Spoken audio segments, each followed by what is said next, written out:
Nigga couldn't try me in a tri-state.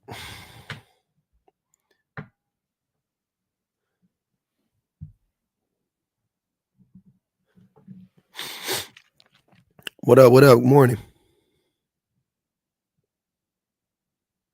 Thank you, Shanika. Good morning. What it do? What it do? What it do? Uh-huh. Happy Wednesday, man. It's Wednesday, right? Yeah. Hey, sometimes you got to just cut your losses. That man invited me up and then started acting like he didn't want to talk to me. I was like, nigga, what the fuck? Talking about some, I don't know who you are. Stop lying. Y'all always do that weird shit. Stop that shit, bro. It's unbecoming.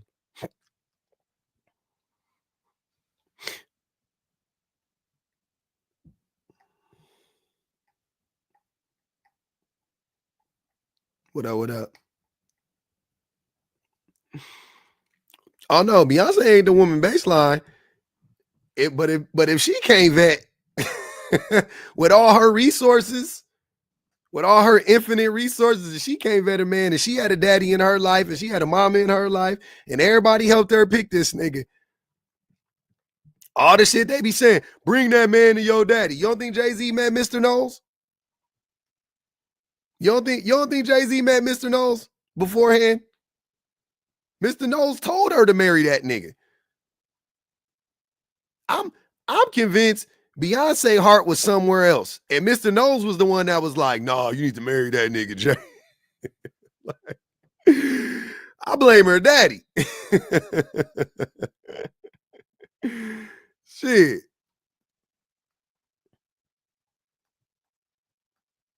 I blame her goddamn daddy, to be honest with you. If I'm gonna blame anybody outside of Jay-Z, the second person I'm gonna blame is probably her daddy. He took the Knowles name temporary and looked, yep, I believe it. Exactly, Minty. Choose better is not taking accountability for your actions. Beyonce said he made her strong. He made her because oh my goodness gracious. Yeah, man, this shit crazy. You can't, y'all gotta get out of here talking about women need to vet better and choose better and all of this shit. That shit is crazy. That's not, come on, y'all. That ain't it. We know that ain't it. It's not that the women ain't vetting better. It's not that.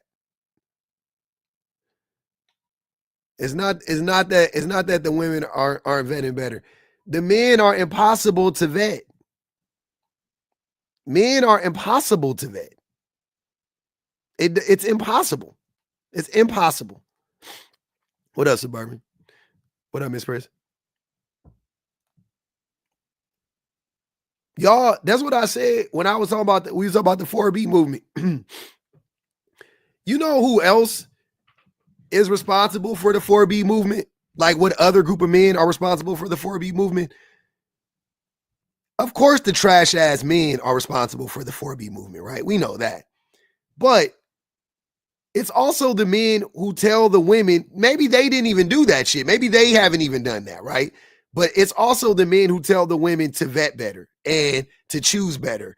And you got to take some responsibility for what you did. It's the Bennies of the world. It's the, you chose the big drug dealer man and all of that shit, right? And not actually like blaming, random man from Atlanta for putting his hands and feet on Morgan, right? It's that like it's them. Yeah, exactly, Trey. It's the enabler men.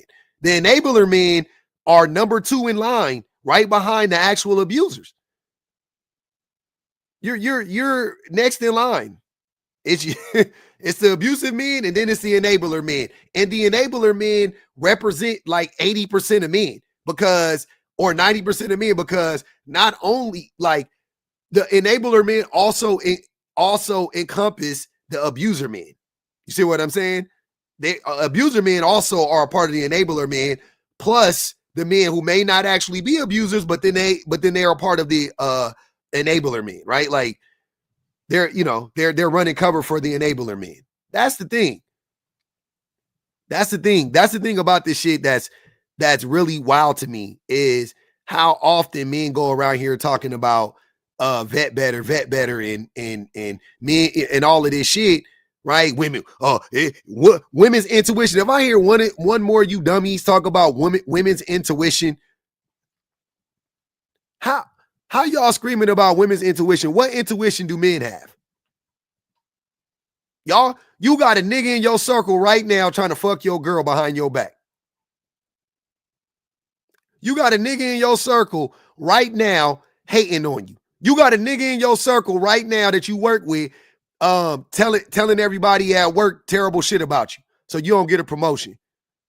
You got a nigga in your circle right now mad that you make more money than him.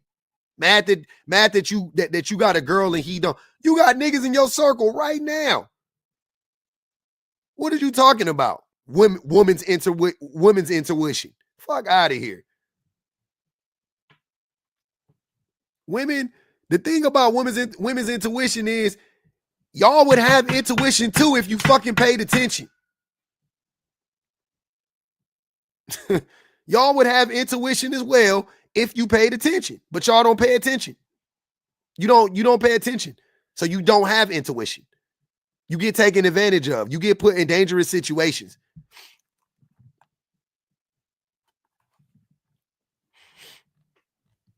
Because the expectation is perfection.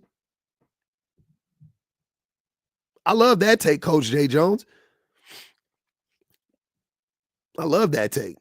Flip it around. Not even Jay-Z is good enough. I like that, right? Yep. Smart take. Smart take. Not Jay-Z has been embarrassing this woman for the better part of damn near 2 decades. No. Not that. It's Jay-Z's not good enough. Yeah, maybe Jay-Z's not good enough because he's an abuser. But come on up, Jay Jones. Explain that. I like that.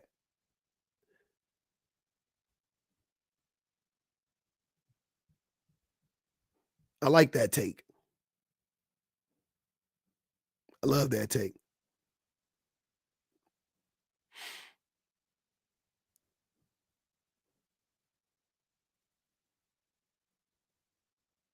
Mm-hmm. Jay-Z been not even Jay-Z cannot embarrass his wife. That's what the not even Jay-Z cannot embarrass Beyonce. That's what the prompt should say. Not even Jay-Z cannot embarrass his wife. Because it don't matter. It don't matter how much money you make. It don't matter where, like, men are going to be men at the end of the day. They are going to do terrible shit. They're going to have a Beyonce and, cheat on her, Becky with the good hair or whatever. Right?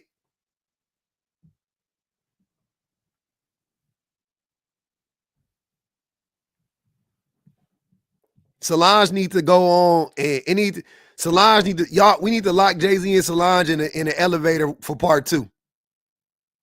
At this point. At this point, we need Solange to come and get that nigga in the elevator again. Make sure Julius ain't there. I just want Jay, Bay, and Solange in an elevator. No Julius. That's it. At this point. Hey.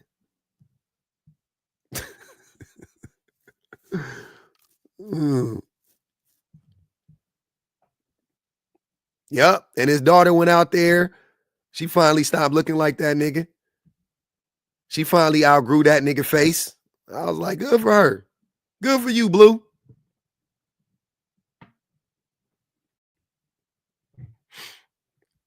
Embarrassing your daughter, embarrassing your son, embarrassing your wife. Embarrassing. Embarrassing the NFL, all your partners. Look at you. If Beyonce can't vet, then who can? If Beyonce, with all her resources, all her infinite resources, her mama, her daddy, all the money in the world, friend groups, all of that shit, she couldn't vet this nigga. And Jay-Z is a public figure. He ain't no unknown nigga. Jay-Z is Jay-Z. Everybody know that nigga. She couldn't vet him. Everyday average women don't stand a chance. They don't stand a chance against the everyday average man, because the everyday average man is more like Jay-Z than the everyday average woman is like Beyonce. And I'm talking about in behaviors and resources. Like that, let's just be honest. Like the everyday average man is closer to Jay-Z. Like he is as diabolical as Jay-Z is. Like the everyday average man is as diabolical as Jay-Z. Like that, the Jay-Z story is not crazy to me. I'm not like, oh man. And by the way, I've been hating Jay-Z way before it was popular. Just so we clear, y'all already. I just been waiting for to do my victory lap on Jay-Z. I can't stand that nigga. I've been hating Jay-Z way before it was popular. At least I'm a decade ahead of the curve on this one. At least y'all go look at my I got old posts on Instagram about Jay-Z from 10 years ago talking about how trash that nigga was. 10 years ago. So don't y'all, hey, I'm not on some new like riding the wave type shit. Been disliked that nigga forever and ever and ever. Like his music, think he's one of the greatest rappers of all time. No doubt about it. But he always been trash. Always. No morals, no scruples, nothing. Terrible human being. But he somehow tricked Beyonce. He somehow tricked her daddy. He somehow tricked her mama.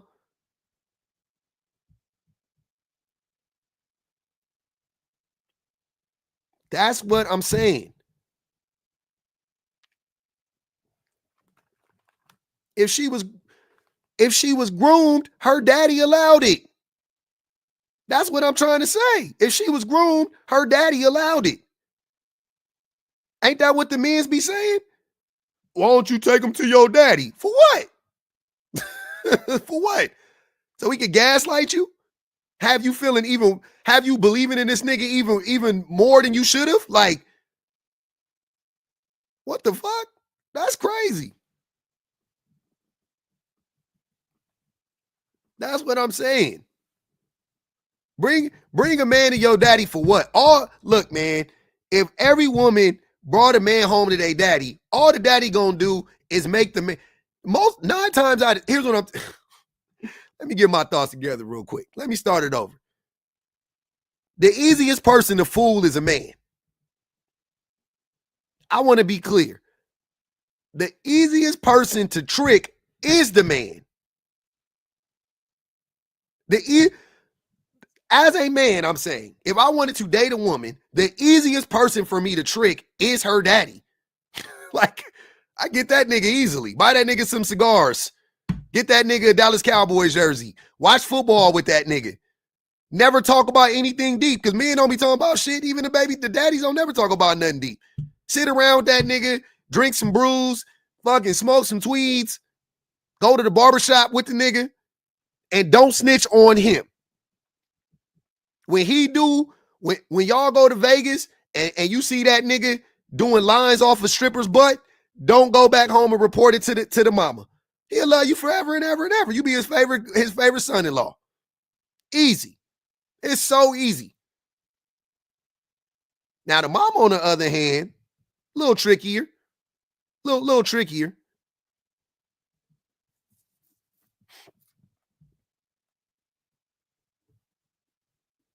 Stop telling women to bring they men's around, they family members. Y'all don't know nothing. The family members don't know nothing. How hard is it to trick a nigga for 2 hours? You've been tricking this woman for 10 years. You think you can't fool the family for 3 hours at Thanksgiving? You think a nigga can't? This nigga done tricked her into sleeping with him. You think he can't trick the family for 3, 4, 5 hours at a family function? Like, come on, y'all. Let's be serious. And you know the woman ain't gonna, but the woman ain't gonna tell the family all the dirt on the nigga. Of course she ain't gonna give the nigga, she not gonna reveal cause she likes him and she wants to protect him. She just wants them to like him. She ain't gonna go and tell the you know what I'm saying? Like she ain't gonna tell her mama like what this nigga said to her last night. That he was liking some girl pictures on Instagram. He ain't gonna do that shit. She ain't about to do that. She gonna protect him. Yep. She gonna protect him. Mm-hmm. So nobody is getting the full picture. The woman ain't getting the full picture because he's lying to her, and she ain't giving the family the full picture because she gonna protect the man. And the man is out here just getting away with unalivement, right? And y'all talking about you can vet. It's impossible to vet a nigga that don't got no morals. How you vet a nigga that don't got no morals? Shit is impossible. You can't, it's impossible. He gonna lie through his teeth. He gonna lie through his teeth. How do you vet a person that doesn't care, that doesn't care about what you think about this? Like he'll say and do anything to convince you of whatever he wants to convince. You know what I'm saying? Like, how do you vet that? Where do you pick up on the bad vibes? Like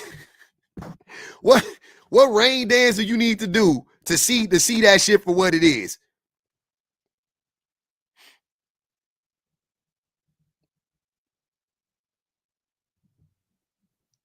Y'all be really out here. Y'all be really out here playing. Y'all be really out here playing. That shit is, I'm tired of it. I'm sick of it. I'm sick of it. Y'all really just be saying whatever. Anything to absolve yourself of responsibility of being a shitty person. Anything. You need to read me. Shut up.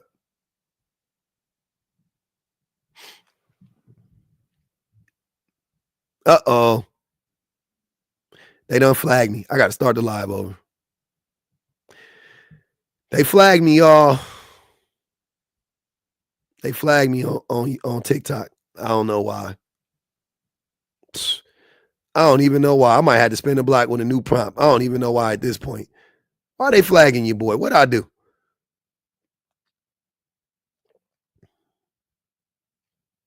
Here, let's do that one. We'll run that one.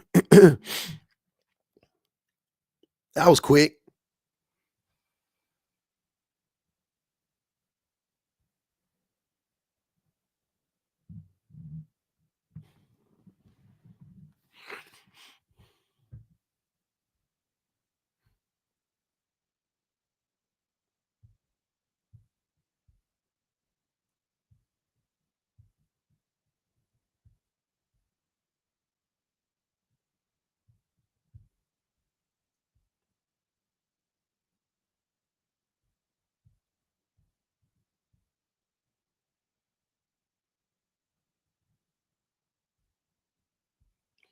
Who be lying all the time? Redbone.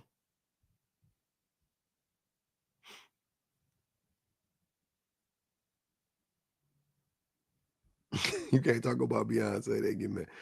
They get mad. I know I got flagged for something. I don't know what it was. It just said I got flagged and then it restricted my live. So I was like, fuck that. I ain't about to play. I don't know what it was. I don't know if it was the prompt. I switched the prompt up. I don't even know.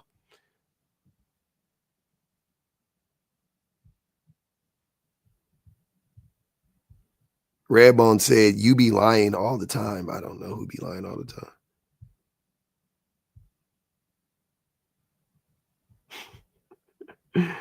I would love to know. Why every time y'all say weird shit in the comments and then I give you the opportunity to come up and say it, y'all don't ever want to come up and say it. I'll be loving to hear how I lie. That shit is exciting. Watch this. Here you go. What's your name? Redbone? Come up, Redbone.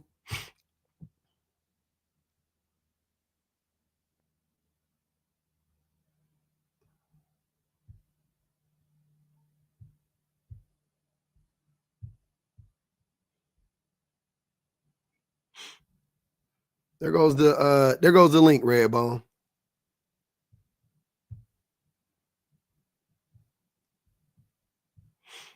They probably already left. They be in there. They be acting like have y'all ever seen Malcolm X? When that nigga was in there and he was like, "Get your hand out my pocket, nigga." That's how they be acting. They be in there just like saying shit. Like, yeah.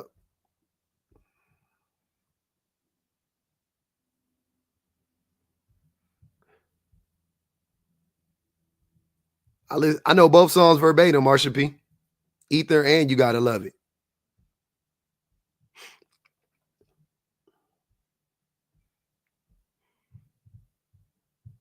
Oh, yeah. Very colorist name. Exactly. Very colorist name. All right, we back. I don't know why I got flagged, so I just switched the prompt. I don't know what it was. I don't know. Redbone didn't come up.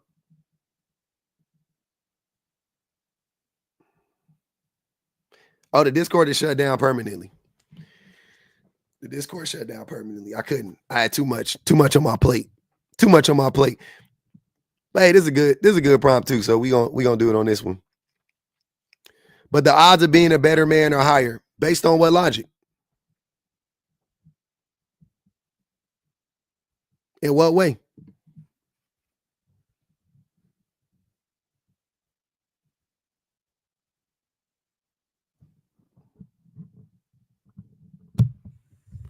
Hey, Muhammad, what's good with you? Chilling. Yeah, I just believe, man, just having that father figure, that role model makes you better in every way. I mean, if you look at men in general, we look for those figures in coaches, in trainers, in teachers, in mentors. We look for that anyway, man. Like, it's in our nature to look up to somebody who, who looks like us, acts like us, moves like us. So, having that figure in the household, just gives you an advantage. But I'm trying to figure out what are you talking about specifically? What are these men instilling into men? Father doesn't make you a better man. Yep. I think it does, but or rather, the odds of being a better man. I know, but you said that already. But what I want you to do is articulate in what way specifically. What do men bring to their like? And you got to think, this is not. I'm not speaking in an ideal world. I'm speaking in this world currently with these men that exist. What are most men teaching their sons? How is it making them better men? That's what I want you to tell us. I need you to specify further for me, brother. So when you say these type of men, what type of men are you? The men that exist today. I'm saying the men that are here on earth right now, currently, and in past tense, right? So all the men that history, whatever, and currently, right? I want you to tell me, what did those men teach their sons, and how did it make them a better person?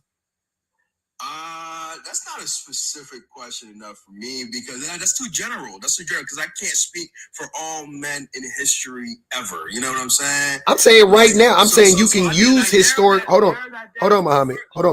You can.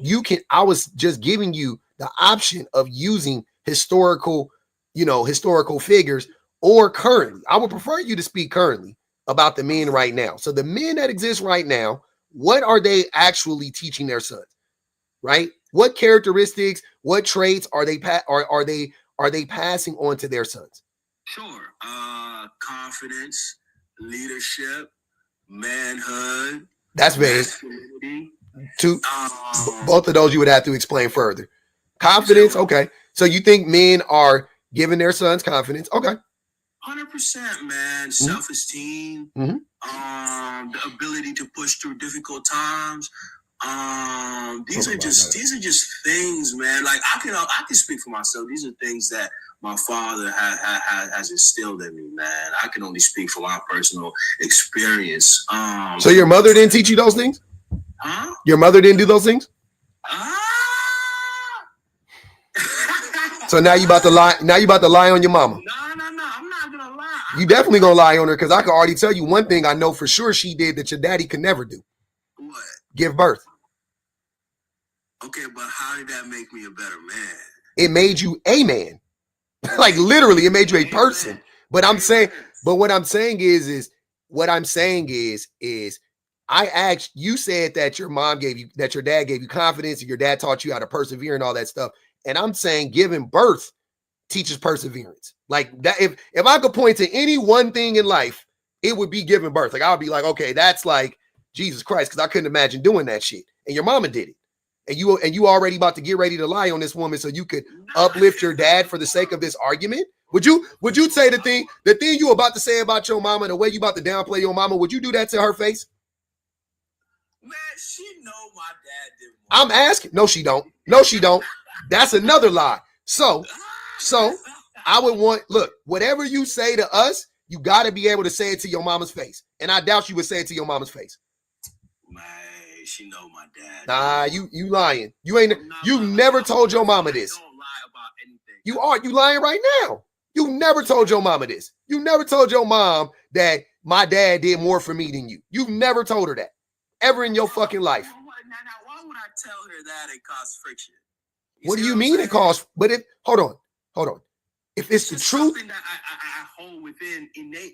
I just hold it in, and like I just live accordingly. Like I like. Why would I tell that to my mom and cause issues? See what I'm saying? See, and this is what I'm saying. And this is why I will never, ever, ever shade Cynthia G for what she said about not birthing black men. I would never, like, I'm not saying that shit, it sounds like, I know when you hear that, it sounds crazy, right? But then I hear a fully grown black man tell me that his mama was like, oh, nah, she did whatever. And I mean, my daddy did more. Like, nigga, what? You about to sit here and fucking lie on your mama to protect men. Why would a woman want to birth a man? Why would a mother want to birth a man just for the man to grow up and lie on her in front of like 500 fucking people on a random Wednesday? Nah, you baiting. I'm not baiting shit, bro. Don't, please stop. Nah. You ain't about to lie. Oh, you threw me up here. Hear me out, right? Mom, I love my mama. I really do. But we're talking about as far as being a better man. I'm just saying, brother, like the odds of me being a better man, like I can't even, I'll be honest with you, I can't even picture my life without my father. If it wasn't for my father, I don't know, man. I don't know, man. I'm probably dead or in jail, bro. I don't know. Like, cause like my father taught me how to be a man, bro. I'm not even gonna sit here and lie to you. Could my mom have done that? I'm not saying she couldn't have like produced the same results, but I can tell you right now, the odds of me becoming the man that I am today are a lot lower. And why do you think you're such a good man today? Like, who told you were this good man? My father. So your daddy who raised you, he the only one that think, because I'm listening to you and you sound terrible to me. A man, any man, I'm Muhammad. I gotta tell you, any man that would lie on his mom to protect the sanctity. Hold on, brother. Hold on. Muhammad, please stop interrupting me. Please, sir. Please, I promise you. I've been letting you talk. Let me finish, brother. Go ahead, bro. What I'm saying is any man, I don't need much. Like, that is I don't think you understand how big that is to lie on your mother on behalf of men in general. Like, because it's not you. I mean, you're worshiping your dad. It's the male worship. I get that, right? Like, I don't get it, but that's what you're doing, right? But I'm just saying that is so disgusting to me. There is no way that you can now convince me that you are this good man or whatever. Because what good man would do that? What good man would lie on his mom to protect his dad? All right, brother. Let's stay objective and logical and sensible. Like everything I'm saying is logical. Right? Yeah. No. Okay. No. You're saying me saying that my father made me a better man. Nope. Makes me a bad man. That's not what I said. That's gaslighting. That's not. Hold on. That's not what I said. That's no. Fuck that. Repeat back to me what I. Nope. Repeat back to me what I said to you. Tell me what I just said to you. You just said that I'm lying on my mama. Yep. How? Because you are downplaying the role that she played in your life. I'm not downplaying the role. Because you just said that your dad made you into the person you are, and your dad did more for you. When I know and you know that that's a fucking lie. So therefore, you are lying on your mom to protect your to build up your dad. Because you don't know me and I don't know you, right? So how can you tell me that my mama did for me? Just based off the fact that she gave birth to me? Nope, not even that. Beyond birth. Beyond birth. Okay, let's go. What did she do for me? Okay, what did she do for who me? spent the most time with you? Nigga. Got him. Got him. Nah. Got him.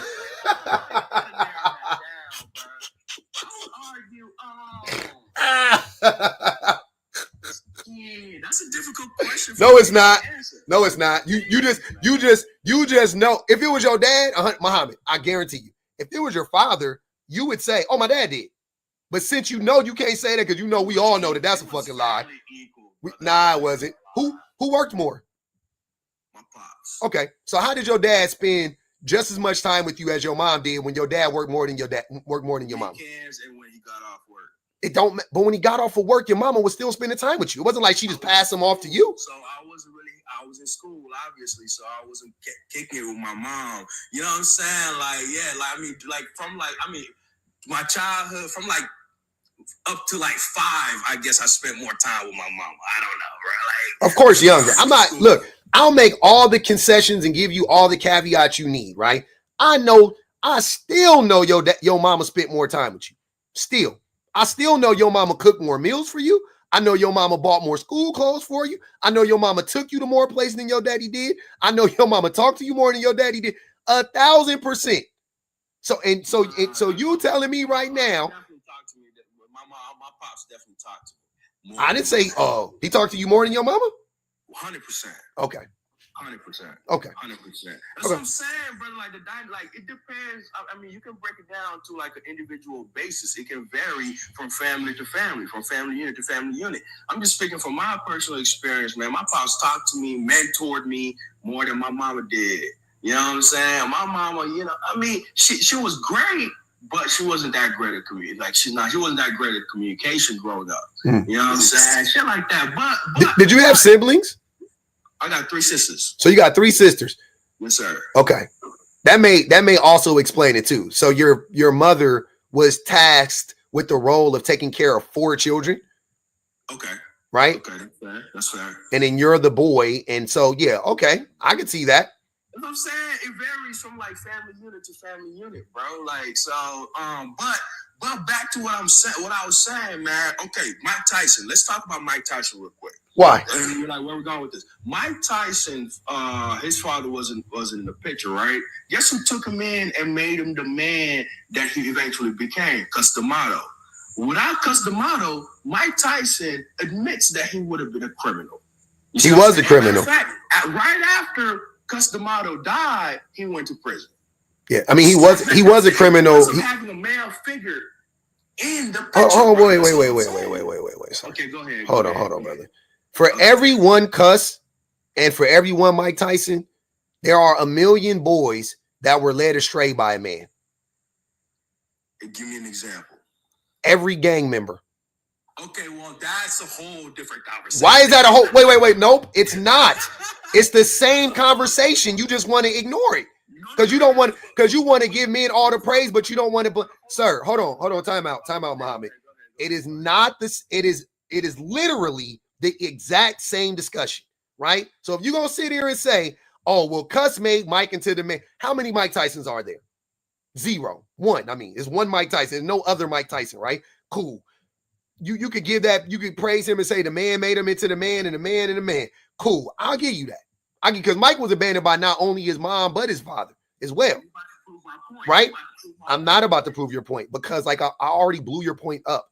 I just said for every one Mike Tyson, there are 1 million boys who were led astray by a man. Okay, but hear me out.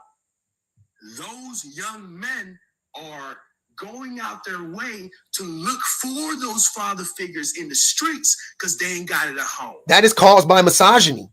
That's not some natural thing. That's because boys are conditioned the same way you are. I'm sure your mama talked to you just as much, if not more, than your daddy did. But you are conditioned to think that your father's words were weighted more than your mother's words were, right? I see it with my son. I see it with my sons. Know that, brother. I see it with my sons. Trust me. So you can't tell. And my son is 8, and I'm working hard overtime to make sure that he ain't no misogynist and blah blah blah blah. But it still happens. So you saying like I have an inherent bias that I'll lean a certain way, and I don't realize it? I don't know, bro. Now you own to something. Now you own to something. Hold on, Muhammad. Now we getting somewhere. Now we getting somewhere, brother. Now we getting some. You see how I love that you how you synthesize that. That was beautiful. That's exactly what happened. That's exactly what happened. But hear me out though. Okay. So now let's break it down further. Whose fault is it that the fathers aren't in those homes to guide those young men, which ultimately results in those young men seeking out that guidance in the streets? The fathers. Come on, man. Every time? 99.99. I'll leave it open for, I don't even know what I'm leaving it open for, but yeah, pretty every time. I'll say 100% of the time, yeah. I don't know, man. I don't know. I think you have a bias against us, bro. Why would I? Wait. Hold on. Why would I, a man? Hold on, bro. Let me ask you the question. You're not being objective. I'm being objective. I'm proving to you that I'm being objective because I am a part of the demographic you are saying I have a bias against. That's not logical. Why would I be biased against a group that I identify with? That's not what bias is, right? But you're not pandering a little bit, brother. You don't even know what pandering means. Pandering is catering to a certain group or demographic for the benefit that comes with it. No, it's not. That's not what pandering is. That's literally the definition. And that's not literally. How much money do you want to bet that that's not literally the definition? The definition of pandering, because I do this all day long because I talk to men like you, and you guys are rinse and repeat. You guys have the same stupid talking points. Pandering. I'm not even joking. Everybody here in the live, y'all can say hand to God. I've done it. We've looked it up 1,000 times. So I'm telling you the definition of pandering, right? You have to be trying to appeal to a person's baser instinct or baser nature, right? Their baser nature. So what it is you have to be saying stuff or doing things that are basically not good, or you have to be like a liar. You have to like lie to a group of people. Single mothers and women. But I'm not lying. Hold on, wait, Muhammad. But out of us, Muhammad, out of us too, I promise you, brother, out of us too, right? I will pay you $1,000. I swear to God, we can line it up. I will pay you $1,000, and I will pay for the test. I'll set it up. We will hook you up to a lie detector. I'm not joking. See, you laughing. That's how I know you're not serious. I'm dead serious. Because I've offered this to many men. I will pay you and pay for the test. We'll go live. Let's do it. I will put me on the thing, and we'll put you on the thing. And I fucking guarantee you. I guarantee you. I'm already, that's an easy stack because I don't lie.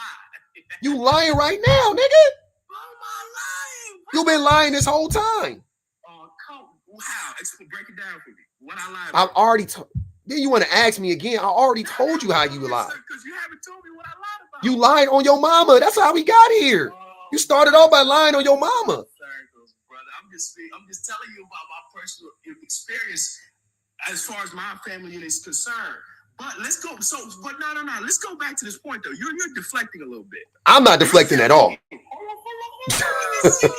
Let me bring up this point one more time. It's an important point. You're saying 99% of the time that these young boys end up in single mother households is because of the fathers. Yeah. Come on, brother. Come on. Wait. I'm sorry. Hold on. Wait. I'm sorry. Single parent. I don't care about it. I don't care if the dad should be in the kid's life. That's my point. I don't know. I don't care about it being. We agree on that. Well, that's what I was talking about. Because you said not being in their life. I don't think just because the dad isn't in the house doesn't mean the dad isn't in their life. No, but hear me out. Ultimately, that's what leads to them seeking that guidance to men, seeking that in men. No, the reason why they seek the guidance of men is because they're misogynistic and they are taught to think that men. Muhammad, please stop. Muhammad, stop interrupting me, sir. Let me finish what I'm saying. Go ahead, my fault, brother. Go ahead. So the boys are conditioned to be misogynistic and they are conditioned to think that men's words are more weighted than women's words because they mama been telling them the same fucking shit that a man gonna tell them. The man ain't gonna tell him nothing different. If the man is a good man, if the man is a smart man, he's gonna tell him the same. My mama told me the same shit, bro. Go to school, brush your teeth, wash your ass, look both ways when you cross the street. She told me the same shit. Do your homework, wash behind your ears. You know what I'm saying? She told me the same shit, right? Like, what are you talking about? My dad didn't have any unique insight to being a man that my mom didn't have. Like, so you grew up with both your father and your mother? No, I grew up in a single mother, in a single household. I grew up in I can't even say that. I'm sorry. That's not true. That's not true. I grew up in a household with a man and my mom had a boyfriend when I was at 10 years old. So she only didn't have a man. My mom put my dad out for being abusive when I was 6. So from 6 to 10, my mom was single. From 10 to this day, my mom is still with the same man. I'm 42. So it's 32 years consecutively, right? So I had a man in the house. He just was ass. Just to be honest, like just straight up and down. He was an ass. Huh? We got you, brother. So pretty much you're just projecting your terrible experience of having a male figure in the household to the world. No, it's the opposite actually. Because when I was growing up and I didn't think it was a problem. I didn't think that. I didn't think it was terrible. It was actually, hold on, Muhammad, please stop interrupting me. Jesus Christ. It was par for the course where I grew up because 80%, I could count on one hand the boys that I grew up with or the girls that I grew up with in my neighborhood out of 499 units, right? I grew up in the projects that had 499 units, average about 4 people in the household because you had to have a family pretty much to live. There was no single, you had to live in there with a family, right? So in the average, it was 3 to 4 people in there. A mom and 2 kids, you know what I'm saying? A mom and 3 kids, something like that, right? But it was about 3 to 4 people in each household. It's a lot of people. And out of those scenarios, there was probably about 5 to 10 families collectively in all of the projects that had 2 parents in the household. Now, you want to go further and say how many of those households were healthy? Probably none, maybe 1, right? The vast majority of them were unhealthy, right? But maybe 2, maybe 3, 2 or 3 or whatever. But I can remember them. I remember all of them, right? Most of them weren't black, by the way, because it was, let me say, we probably had about, out of 499, we probably had about 490 units were black occupied by black people. 9 of them weren't. Hispanics, and we had some Samoan families in there, and we had some Latino families in there. We had some Latino families in there. We had some Samoan families in there. We had some Filipino families in there specifically, right? When I tell you that those are the families that had a mother and a father in the home, like the Samoan families had mom and dads in there, the Mexican families had moms and dads in there most of the time, and the Filipino families had moms and dads in there most of the time. Yep, those are all true. A very, very, very few black boys and girls grew up with a mother and a father in the household. Where I grew up personally. So what you're talking about when you're saying it's my experience, it wasn't just my experience. It was a collective experience of pretty much everybody who I saw. But I didn't even clock it when I was that age. It wasn't like when I was that age, I was going, man, our lives are so hard. Where's our dads at? I was thinking just like you. I was so happy when my dad talked to me, when my dad called me, when I hung out with my pops for for a couple days or whatever. I was so ecstatic, right? I gave my dad hella credit for a lot of things, and he wasn't even fucking there. He wasn't even there. I gave him tons of credit. I blame my mom for everything that went wrong in my life for a long time. So again, what you're saying is just wrong. I'm not projecting. I just accepted the reality. You're projecting. That's not me. Okay, hear me out. Hear me out. So my next question is, do you think that your perspective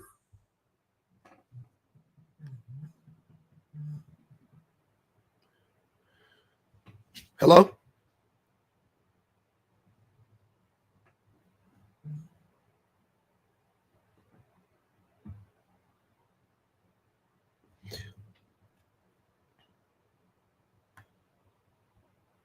Hello? cause a lot happened? Okay. Did you hear my question? No, I got a phone call. Go ahead.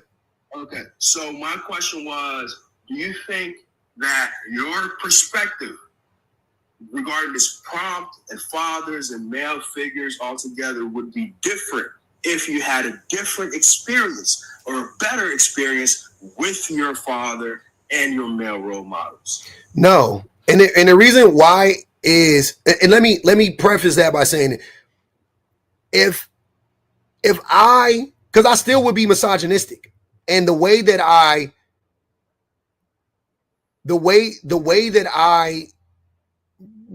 came to this conclusion wasn't through my own personal experiences. That happened on the back end. That's something that happened on the back end. Like, as I developed and as I started to unpack my misogyny, and I started to like see, you know what I'm saying, like get into like the facts and the data and all of that stuff, then I started to like be like, oh damn, that happened to me. Damn, I'm a statistic. It didn't happen in reverse. It wasn't like I was mad at the world and then I was like, everybody else is fucked up. Like, it didn't happen like that. Like I started to understand these things through reality, right? And then I started to accept it as my own reality. Like, oh, okay, that also happened to me. Like, it's not, you know what I'm saying? Like, it's not like, because I didn't think it happened to me. I didn't think I was a victim of a fatherless home. I didn't think my dad was the reason why X, Y, and Z happened. I didn't. I thought my mom was to blame. I was just like you. I used to think that same stupid shit too. You know what I'm saying? And it is really dumb. And you can't really like speak on it because you didn't have a father. Like, you didn't have a father or a good. I can 100% speak on it. You can't speak on it. You can't speak on it. I don't need to have a father. You didn't, sir. This says having a father doesn't make you a better man. You are not a better man than me. I don't believe you are. Well, no. Well, first of all, that we had that's not even. We're derailing from the topic. No. I'm just saying. I'm saying based on your life, you're not a better man because you have a father. I talked to a bunch of men who grew up with their dads, and they are the shittiest men. They're the worst. The men who I talk to that had their fathers tend to be shittier than the men who grew up with their moms. See, that's what I don't agree with. I don't like. So here's my beef, right, with this whole thing. Mm-hmm. You are villainizing men inherently. You're saying that in general. Inherently, you're villainizing me, man, and saying that I'm inherently misogynistic, or I'm conditioned to be misogynistic because society. I'm not blaming your daddy. I'm not blaming your dad for making you misogynistic. That's what you and I can't agree on, brother. I'm gonna let her speak, because she'll be muted for a while. But that's the one thing you and I can't agree on. I don't agree with the fact that I'm inherently misogynistic. So you think, so if you're not inherently misogynistic, you're choosing to be misogynistic? Because you are misogynistic, but which one is it? How am I misogynistic, brother? You just lied on your fucking mom, bro. Jesus Christ, how many times we got to go through this? You just lied on your mama to protect your daddy. I think you hold a bias, brother. That's how I feel. You keep the circular talking points are sir. You got to move forward. Your thought process is not linear; it's circular. It needs to be linear, right? You got to keep going. You keep going back and saying the stupid shit. I've already debunked it. I'm not biased. I am a fucking man. My biases reside with men. Right? I'm a man. My biases reside with men. I would be biased in favor of men. That would be my bias. My bias would be to be in favor of men. If I'm not in favor of men, I'm actually being objective. On its face, I'm saying, like, that's how it will work.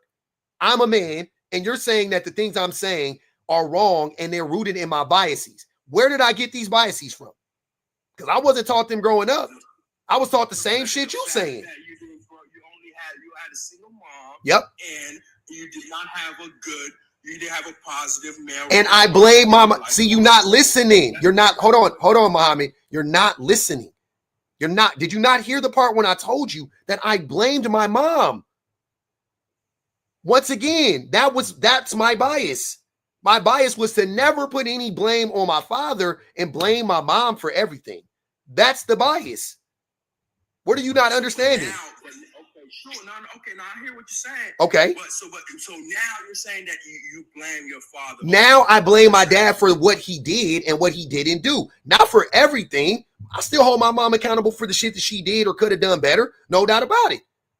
But I used to blame my mom for everything. That's what I'm trying to tell you. I used to blame her for everything. I don't do that. I didn't say you did. I didn't say you did. I'm saying that I blamed my mom for everything because my bias was men, fathers, when they're not there, that's just par for the course. That's just what dads do. Yeah, shit don't work out and I blame my mom for everything because of my misogyny. So the question you should be asking is, how did you, the question you're not asking is, how are you now in a place where you don't blame your mom for everything that happened to you? That's the question you should be asking. That's the thing, though. I don't do that. I don't believe I'm inherently misogynistic. But that being said, let's move forward. My next question is, so how can, as men, right, the so-called inherent misogyny or this so-called conditioned misogyny, what can we do as men to fix that, so to speak? Stop lying. That's my next question. Stop lying. The first thing men got to stop doing, the first thing men have to stop doing is lying. Lying to themselves and lying to everybody else. How am I lying? Wait, hold on. Now you're telling me I'm lying to myself. Brother, this is like something. When did I say you? Hold on, wait. See, Cake Dogs is hollering. You said you not inherently misogynistic. Then you asked me, but how can we help men not be inherently misogynistic? And I said, stop lying and stop lying to themselves. And then you go, so you saying I didn't even say you. Huh? So do you think that I'm inherently lying to myself? Inherently lying? No. I think you are inherently misogynistic, and that is causing you to do whatever you need to do to rationalize your misogyny, right? So which leads you to lie on women and to build up men. So you're lying on women to build men up, right?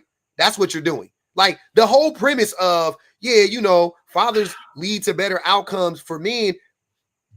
I'm saying this. I think in certain ways, I know that having a father in the home will help men be better people in certain ways, right? I could even agree to confidence, because not having a male figure or a father around, you do feel, because of society, you do feel like something is missing, and that could mess with your confidence. No doubt about it. So having a man around, that could help with your confidence. No doubt about it. Economically speaking, right? If a man is around, more than likely, you're not going to be living in poverty. You're going to be, You're going to have more resources. You're going to eat better. You're going to live in a better neighborhood, so on and so forth. So again, that will also lead to better outcomes. No doubt about it, right? No doubt about it. You're definitely, that person is probably going to be better. But when we talk about from a moral standpoint, when we talk about from a behavioral standpoint, from a character standpoint, right? Men who are raised by their fathers are no better than men who aren't. All the men end up being shitty. Both groups of men end up being shitty. Both of them end up being liars. Both of them end up being manipulators. Both of them end up being fucking narcissistic. Both of them end up being abusers. Both of them end up neglecting their kids. I can't agree with that. Do you have kids? Do you have kids, mommy? No, sir. Okay. No kids yet. Okay. Cosmic Universe said, great live yesterday, public. Keep up the great work. I can't wait for the topic about anti-blackness. Bet. She also said, Muhammad, your laugh/special effects is diabolical. Nia X said, tell Elmo's giggling ass to Hirsch. Tell Elmo giggling ass to Hirsch. Go ahead, Shan. Yeah, I just want to start by saying I have an almost 5-year-old son, and his daddy is about to get alienated as of today, because I'll be damned. I'll be damned. I'm gonna start that process today, because y'all got me so fucked up. If you think I'm gonna put all this work and effort and time and money and blood, sweat, and tears into this child, for him to grow up and be like, I mean, well, it was really my dad, boy. Welcome to another video.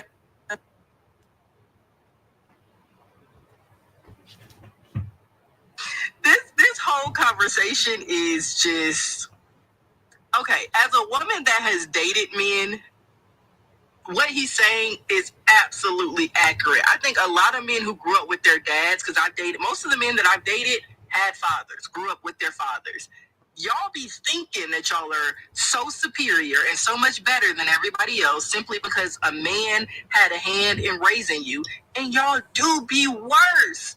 And what makes y'all worse is that ego, that arrogance of thinking you are the pinnacle of what manhood looks like because you had a father to show you, when all your father showed you was how to be misogynistic from a first-hand experience. That's the only difference. Like, you just had somebody show you and give you an example you could look to every day of how to be misogynistic. And you can't learn, you can't do better, you can't grow, because anytime somebody tries to point that out to you, you're like, I didn't grow up with a single mom. You just want a man that acts like a woman. I'm not, like, you can't be told anything because you already feel like because you grew up with the dad, you're just this amazing man that has no, misogyny or no issues, when 9 times out of 10, you have even more misogyny because you grew up looking at it and watching it every day and taking it as an example of how to be. That's for you to respond to, Muhammad. Damn. Damn,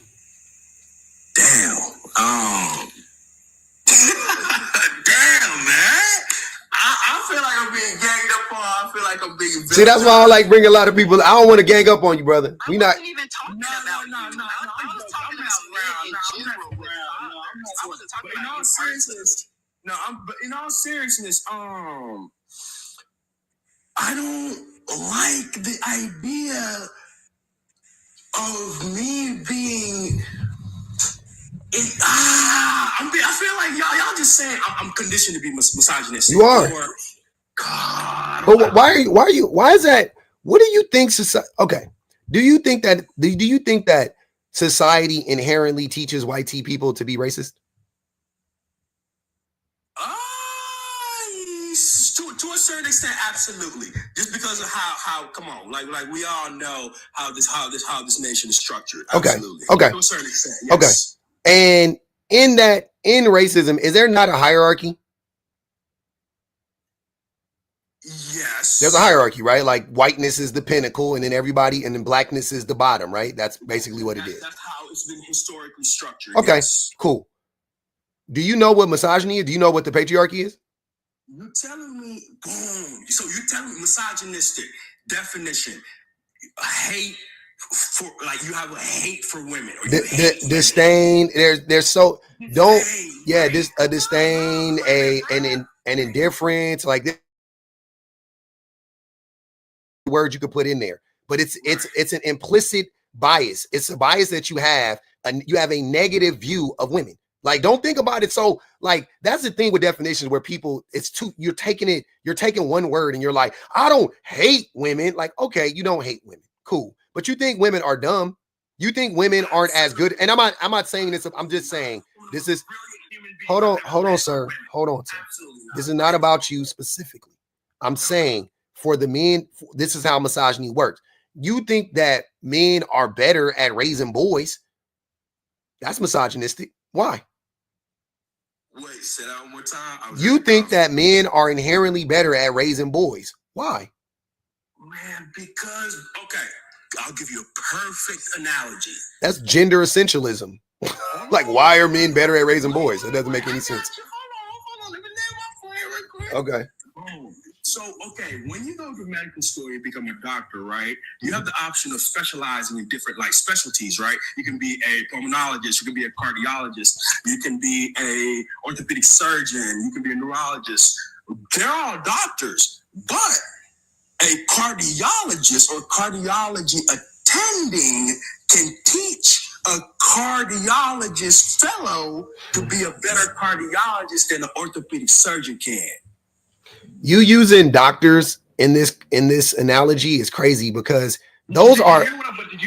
I know, and I'm going to tell you why it doesn't add up. That's why I tell y'all stop doing analogies. Doctors are specialists, are they not? Like you get your medical degree and then you specialize in residency. I know, that's what I'm saying. So most, like, the people you just named, they're specialists, right? Cardiologists are specialists in their respective fields. Yes, they are specialists, right? So you're not talking in general. That you're not talking about a general thing. We're all human, men and women, but men specialize in being men. There's no but. There is no specialty to being a man. That's the point. There is no but. So it would really be more like any doctor can teach any doctor how to be a doctor, right? In general, any general doctor can teach a doctor general medicine, right? Because they all got to know the same shit. They all got to pass the same test. But not any doctor can teach a cardiologist. Because that's a specialist. Being a man isn't special. It's not it's not a special thing to be a man. You're just a man. You're a human. At the end of the day, you're just a fucking human. And the things that make you, Muhammad, please don't interrupt me. The thing that makes you a good man also makes you a good woman. They're the same thing. That's the point. I have a question. My question is, so do you think that, inherently, right, men and women are the same in all aspects? No, men and women are not the same in all aspects. You missed what I said. The things that it takes to qualify to be a good man are the same things that it takes to qualify to be a good woman. The same shit, right? You want honesty, you want loyalty, you want respect, you want consistency, you want patience, you want a nurturing part, like the same thing. It's the same shit. It's the same shit. You're saying that it's different for a man. Like, you don't want a man to be nurturing. You don't want a father to have patience. You don't want a father to be nice. You don't want a father to have integrity. You only want your mother to have? No, you want the mother and the father to have the same characteristics. Yes, you're just talking about general characteristics, general traits of human beings that are good and have a positive impact on society. Yeah, but okay. So you don't believe that men naturally lean towards masculinity? You don't even know what masculinity is. What is it? What is masculinity? Having traits that lean towards being a man. Like, exactly. Hold on, wait. That pretty much is it. Okay. Hold on. Hold on. Masculinity. Hold on, sir. Masculinity isn't a real thing. It is whatever most men embody at that time that is masculine. That's what masculinity is. It's not a real thing. So you don't think that the fact that you don't think that testosterone makes us lean towards masculinity? Once again, masculinity are just characteristics that you can commonly find in men. That's all it is. It doesn't matter what it is. So to what I'm saying, 100 years ago, men wore wigs, men wore makeup, men wore tights, right? Today, you do that. It's not considered masculine anymore, is it? If a man wears wigs, wears makeup, and wears tights, he won't be considered masculine in 2024. People would call him, they would say that he's feminine, and that's feminine, right? Okay, cool. Different context. It's not. It's the same context. You're saying it's a different time. You're saying it's a different. Wait, so are you telling me that I'm okay? So what you're telling me is, I know where this is going. You're telling me I'm misogynistic and I'm perpetuating the patriarchy. Yeah, I mean, I already said that, but I think that more importantly is for you to understand that that masculinity isn't a real thing. Therefore, men can't naturally lean towards it because it's not a real thing. It's just made up. And whatever your idea of masculinity is, that is what it is in your neighborhood, on your block, in your house, in your country. That's not what it is across the board. So give me your definition of masculinity. I just told the definition of masculinity is the definition of. What do you mean? What's the definition of this so-called not real thing? Sir, this shit is crazy. I just explained it to you 3 times. Masculinity are simply just characteristics that you can commonly find in men. That's all it is. That's all it is. You're asking me what my definition of it is. My definition of it is the fucking definition. Now, if you're asking me what characteristics embody, what characteristics do men typically embody that we would consider to be masculine, I would run them down. Violence, number 1. That's number 1. Violence is number 1. That is very masculine. Being violent is very, very, very masculine. Uneducated, egotistical, egomaniacal, self. Hold on, sir. Muhammad, you want to know the answer or not? You want to hear what I'm saying? You said uneducated is masculine, bro. It's very masculine. Most men are uneducated. Hubris is another one. Deceitful, deceptive, disingenuous. Oh, you hate niggas, bro. You hate niggas, bro. This dude hates men, cause no way. Why you? All right, I'm gonna let you finish, but nah, this dude hate niggas. Go ahead, my fault. Okay. No way. Okay. Yeah. Let me read this. Constance said, men go through 5 grief stages to see they are misogynistic. Yeah, it's happened to me. I don't know what phase I'm in. She also said the only plus is this guy has not procreated. Jesus Christ. That's what Clarice said. That's cool, man. Hey, I guess I'm a misogynist who is, even though I'm not, like, whatever. Wait. How do you get to one? Wait. Why do you think that a white person can tell you that they're not racist? No, man. Okay, hold on. Wait. Hold on. Let's follow that logic. So if a white person can't tell you they're not racist, then why do you as a man get to say that you're not misogynistic? Because you're telling me I hate women. That's not what I said. See, this is what I said. Also, men don't listen. It's also very, very masculine to not listen and try to. Another masculine trait, gaslighting, right? Like you're doing it this whole life. So what I said was men. I said men are. What did I say? Hold on, I'm sorry, I lost my train of thought. Man, you hate my ADHD got me. God damn. Yeah, I'm not. Oh, I said okay. I said misogyny is like racism. So you don't get to say that you're not misogynistic, because how would you know unless somebody told you? How would you know you were misogynist? Like, if nobody ever told you that what you were saying was misogynistic, how would you know? You're right. I don't know, man. I guess I'm a misogynist who's perpetuating the patriarchy. You are, but that's you asked me what's the first step, right? Really, the first step is acceptance. No, all right. Hey, I'm gonna stay in this live, man. I'm gonna stay tapped in and listen. I guess try to educate myself regarding the matter. But this is an interesting conversation for sure, though, man. Of course, it's interesting. You haven't heard this. Look, how old are you? 29. 29. So I'm grown. Yes, sir. Got you. The first time somebody called me misogynistic or said that I was sexist, I think I was 31. So I understand. I completely understand. Men go through that. We go our whole lives living in a fucking bubble. Man, I guess, brother. I guess. But yeah, I'm going to let others step in, man. I'm going to stay tapped in. Okay. Clarice said, what is this young man on? He is slightly unhinged. Nigel said, only cardiologists can teach you how to cardio. Teresa said, R.W. Connell is 2 years younger than Joe Biden.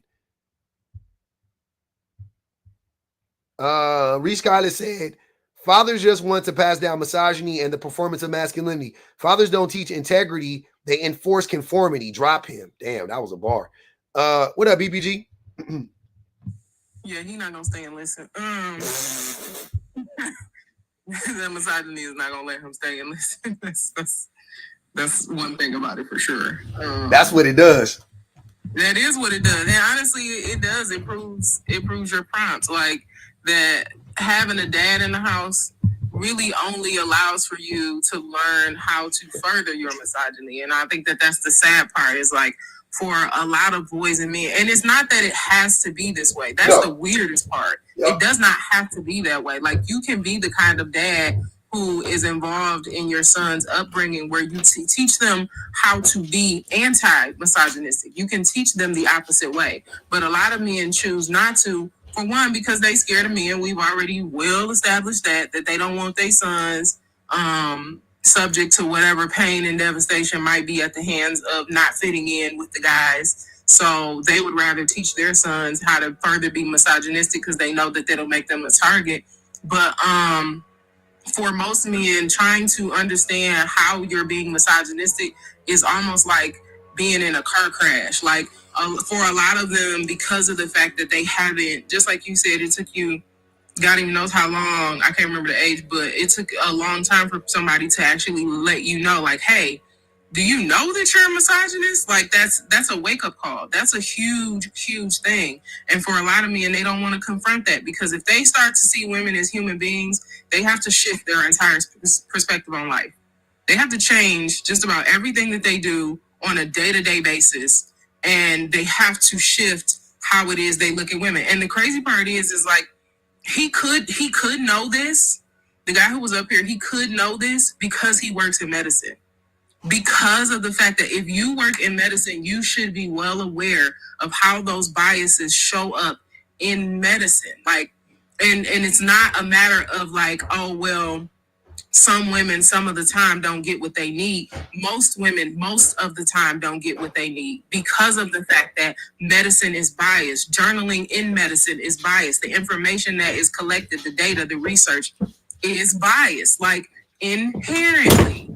And it keeps getting passed on. So a lot of men have to keep themselves blind because imagine you're a doctor and you're practicing medicine in any field, and now you have to go back to square one because everything that you've learned in medicine has been about men. You would have to start completely over.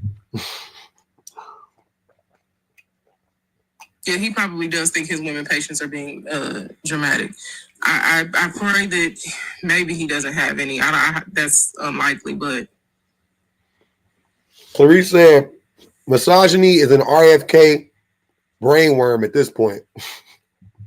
Yeah, he was talking about single moms and whatnot earlier too in the conversation, and I just think it's so funny because again, the person that is the reason I'm a single mom was raised by two parents, two married parents, protecting and providing father his whole entire life. Like his parents didn't split up until he was 21, and his dad continued to be a part of his life after that, still a part of his life to this day, to this very day.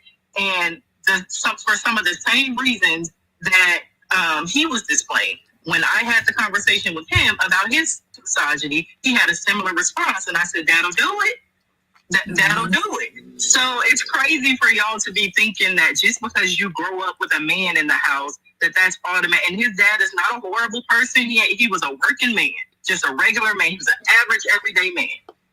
So y'all act like just you having a father or having access to another man is gonna, be this magic golden ticket to make you a better person. And I'm just trying to figure out how. Like, where do y'all get that from? just because you idolize your father, do you ever stop to think, well, how does your mom feel about your father? How did he treat her? And that's the problem. Y'all will sit around and idolize the very man that made your mom cry every day.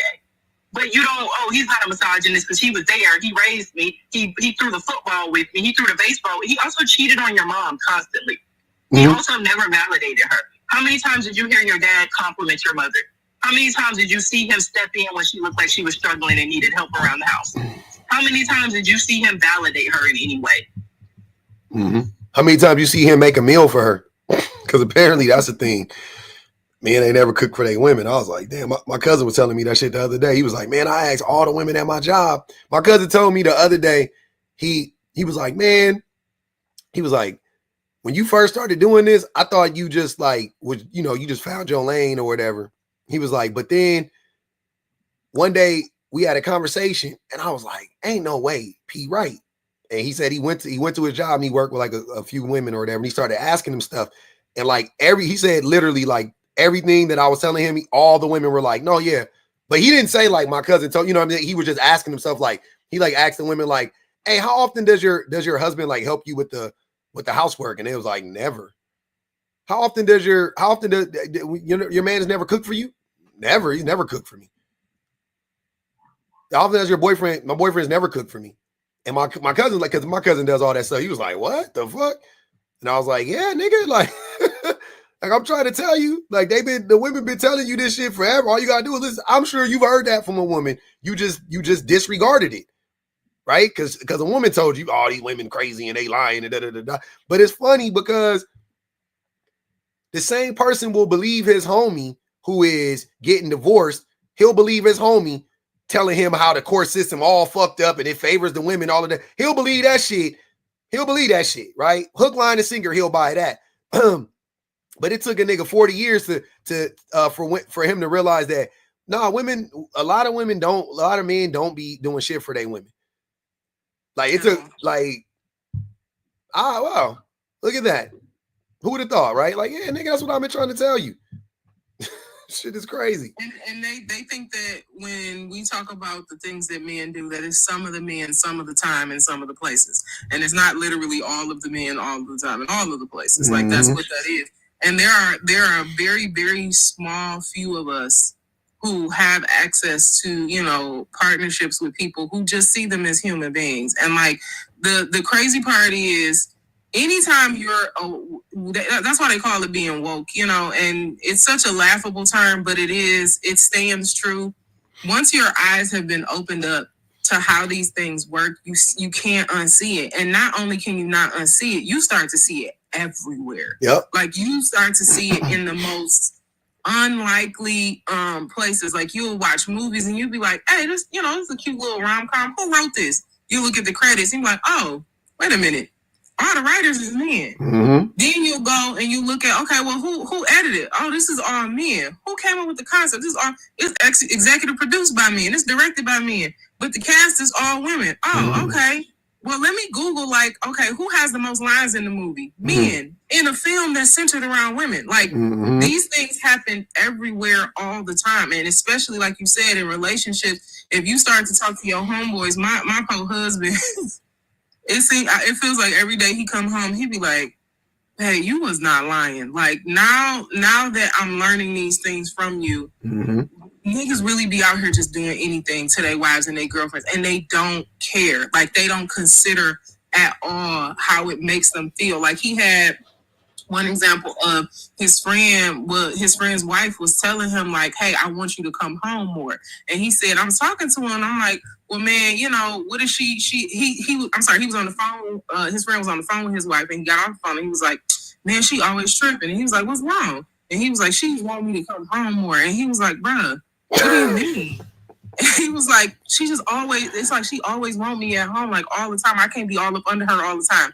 And he was like, don't. Your wife is she's begging for you to come home. But don't be up under her all the time. But wait. But don't be, that's the problem. Don't go home and be up under her. Go home and go do something, nigga.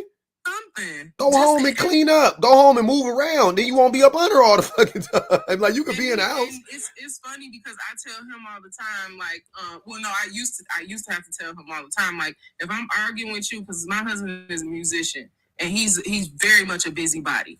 But at one point he was just like super, super busy. And I was like, look, think about this realistically. If I'm arguing with you about coming home, think about what I'm asking you. I'm not asking you for money. I'm not asking you to go buy me Birkin bags or, cash me out. I'm not asking you to take me out on the town or do that. I just want you home. And when I told him that, he was like, dang. He's like, I never really thought of like the weight of those words. But if a woman is arguing with you about you being home, that means that she wants you there and she desires your time. Like she desires that effort. And he said, he came home and told me, he's like, dang, you was right. Like, that's insane. The idea that somebody will argue with somebody that they chose to marry about being at home is absolutely insane. You know why men think that though? It goes back to what you had said a while ago as far as like they want cellmates and not soulmates, right? Mm-hmm. Because being at home is like being in a cell for men. That's valid. And so they on like when they out in the world, that's them on like work furlough. They on probation, you know what I'm saying? Like they get to go live their life, and then they got to go back to the gulag, back at the house. You know what I'm saying? Like, I can't stand. All right, go back home and so that's why that's why when they be out, they be like, I'm free, and then she calling them like, where are you? You know what I mean? Like my wife get on me about that shit to this day. Like that shit just happened to me last night. I want to say it was last night. Oh no, it was the night before last. I walked my dog. I went and walked Teddy. I was on the live while I was walking Teddy. I often go live when I walk Teddy. So I'm on the live.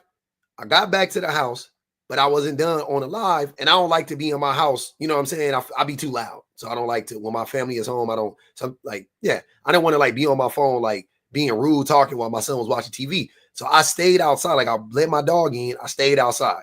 Close the door. I'm standing like right in my driveway. I'm talking. 5 minutes go by, I go back in the house, right? Get down to live, I go back in the house. And my baby's like, where, like, Dad, why did you go back outside? Where were you? And and I was like, I'm like, nigga, like, and then my wife, and then I responded some way, like some flippant way, like, what the fuck? Like, don't be questioning me, whatever. We started joking or whatever. And my wife was like, see, you talk to him just like you talk to me. Happened that quick. I was like, yeah, man. Yeah. But, to be fair, nigga, stop asking me. You a little kid, but he right. Like, he just like, Dad, where were you? You know what I mean? Like, and my wife does that. Like, I'll go to the store and I just won't, you know what I'm saying? Like, I just like, don't be like, I don't know. Like, I'll go to the store at 5 and I won't come back until 6:30. Like, the trip should be 45 minutes, right? And I won't come back for like an hour and a half. And I won't go nowhere else. Like I literally will go to the store, then I'll sit in the parking lot, be on my phone. I got terrible ADHD. I'll be swiping this shit like that for like 20 minutes. Then I go inside the store and go. Yeah, I forgot like, oh shit, I'm at the store. Or I'll be on the phone talking to somebody and I'll be sitting in the car and I get out and I go inside, get the shit, come out. And it take me a little bit longer because I'm talking to somebody on the phone while I'm in the store. Come outside, I get in the car, I load everything up, I sit in the car, I'm doing the same thing again. I start looking, scrolling for another 15, 20 minutes. Then I get home and I pull up and I'm on my phone for another 10 or 15. Like, and then my wife is like, what the fuck, bro? Like, you went to the store at 5 o'clock. It is 6:15. It is 6:45. Like, what are you doing? And I'm just like, I don't know. I'm just sitting in the car. Yeah. And you're right. Like, why the fuck? Like, where are you? Get your ass in the house. Bring your ass in the house, nigga. It's frustrating, especially, as a wife and as a mom. I think that our minds are constantly racing about what needs to be done, what should be done, what's going to happen, what could happen, what might have happened. Like, you constantly live in, and maybe, I don't know, maybe that's just me because I got anxiety, but I do have to tell my husband that, like, because he'll be like, oh, well, I went to this rehearsal with such and such, and we started talking and, yapping or whatever, and it just went over. And I'm like, I understand that, but can you at least let me know that you're safe? Because in my mom mind, I'm sitting at home like, Lord, my poor husband is somewhere in a ditch child. Mm-hmm. The doggone cartel done got him. Like, he, I'm worried, and then I'm not worried because I'm like, okay, well, it's taking him so long. What is taking him so long? So now I'm going between terribly afraid and extremely pissed. Yeah. And then, of course, like, as a husband, y'all walk in completely cheerful and like, oh, hey, babe, yeah, I stopped this store real quick. It's being inconsiderate and not being deliberate. Like that, and being intentional. I'm sorry. Like, so we're inconsiderate and not intentional, and that creates a problem. And women are typically more intentional. ADHD, all of that shit. Women actually, they'll like figure out some way to be like, I need to make sure that I tell my husband that I'm running late. I need to, you know what I'm saying? Like, y'all will figure. Men are just like, like, why is she even tripping in? Will we react the way that his friend reacted? Is like, why is she always on me? Why is she always asking me? Because to y'all, we men got to think about the shit like in reality. Stop thinking about that shit like through the lens of a man. Because the shit that we do, we think it. We understand that everybody revolves around us while simultaneously being like we can't affect anybody around us. It's the weirdest shit ever, right? Like we expect everybody to cater to us, right? But then when we're not home, when we're supposed to be home, right? Then it's like, and people are like, "Where were you?" It's like, "What do you mean? Why, I can't be out? Shit, I was just 30 minutes late." You know what I'm saying? It's like, wait, what? But you want, like, we were holding up dinner for you because you know what I'm saying? We were waiting to play bingo. We were waiting to play Uno with that. You know what I mean? Like it's like that type of shit. So men can't have it both ways. So look at it through that lens. Like, look, man, people care about you. People like their lives revolve around you to some extent, right? So you have to understand that like people are going to be have a vested interest in where the fuck you are, why are you there, how long are you going to be there for? You know what I mean? Like people care about that stuff. Women care about that stuff. And also, you're leaving a woman to be at home to do all the things that happen at home when you're not there, right? Like whatever comes up, right? The kids, the snack runs, the wash this for me, mommy do this, mommy do, like everything is on mom and you don't give a fuck about that. You don't even, that's just like, yeah, that's what women do. She's like whatever, right? While you get to go out and live your best life, while you get to go stay late after rehearsal, after practice, at the gym, whatever, chopping it up with motherfuckers in the parking lot, right? You already going out doing something. Working your job is different. You know, you should come home, but a lot of motherfuckers go to the gym and then stay late. Like you done working out. You done hooping. Right? You took your shoes off. Your shoes is in the bag. They chilling. You got your ball in the bag. Everything ready to go. Here you in the gym talking about Kobe and LeBron and shit for another 45 fucking minutes. Nigga, go home. You already doing something extracurricular as it is. You think you got 3? Like, you are an adult. You got to get like, bring your ass home. Take your ass home. That is something that for me, I had to like really, really, really like get used to. I had to really get over that, like really get over myself and get out, get my head out of that. Like, well, I work, I deserve it. Because my wife don't never do that.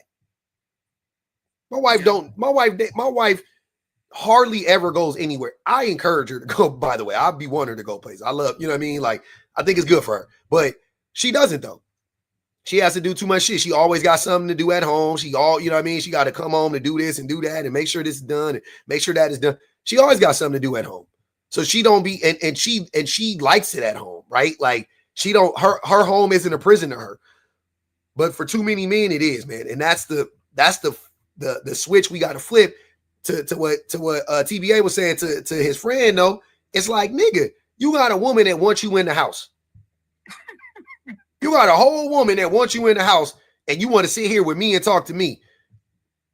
I ain't saying that's sus. I'm just saying that's crazy though. Like, but I've personally heard a lot of men say the same exact thing. No, it is. No, they do. Yeah. She always want to be under me. She always want me home. Like, do you hear yourself? You hear yourself. But that's also because men don't be wanting to have them. Men don't be wanting to be at home with their wives and their girlfriends talking because they know they're going to get clocked.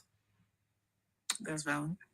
They be afraid of talking. The more nigga talk, men are like perpetual criminals. Like, think about a criminal, right?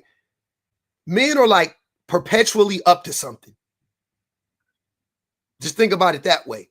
He don't want to sit down and talk to you, and you know what I'm saying? And then he also is worried about you being like, oh, I need you to do da-da-da-da-da. I need you to do da-da. But when you be with your homies, what your homie gonna ask you to do? Nothing. He ain't gonna even ask you to get him a beer from the refrigerator when you go get one. You know what I'm saying? He ain't gonna ask you for shit. You just over there, you get to just be over there and not cater to not pay attention. You ain't gotta listen to the nigga half the time. Also, what do men talk about? Men don't be talking about nothing. So you get to sit around, have these lighthearted conversations with a person for 2, 3, 4 hours while watching a basketball game, while eating food, while drinking beer, and not having a care in the world. When you with your woman, it takes more concentration. It takes more focus. That you're not going to be the center of attention. You know what I'm saying? It's going to be a mutual thing. You're going to have to be vulnerable. Like all the things that men are allergic to, all the things that we don't want to do. That sounds terrible to most men. Like, what? I gotta talk to her. And lastly, we just generally don't give a fuck about what women have to say. And if you're right, if you talk to a woman long enough, it's only gonna be so many times that you're gonna be able to lie to that lady. Yep. It's only gonna be, and she will listen and let you lie.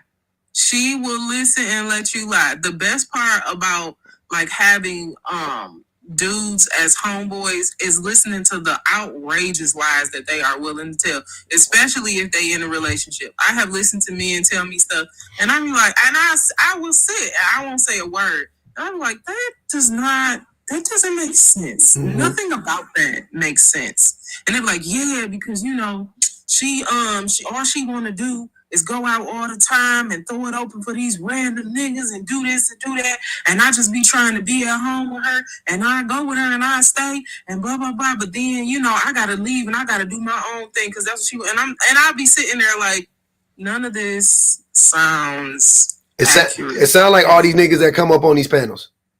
They all sound the same. They all the exceptions to the rule. They all know a man who is on child support for no reason, or a man who got put on child support because the baby mama bitter, or a man who, just like the dude yesterday, which I was so mad I couldn't come up. I was so mad. But the dude yesterday who was lying through his teeth started off with, oh, well, you know, our relationship ended because I wanted to do better for myself and I wanted to be more spiritual, but she wanted to live that fast life and be out with the wrong crowd. Come to find out, this nigga was the wrong crowd.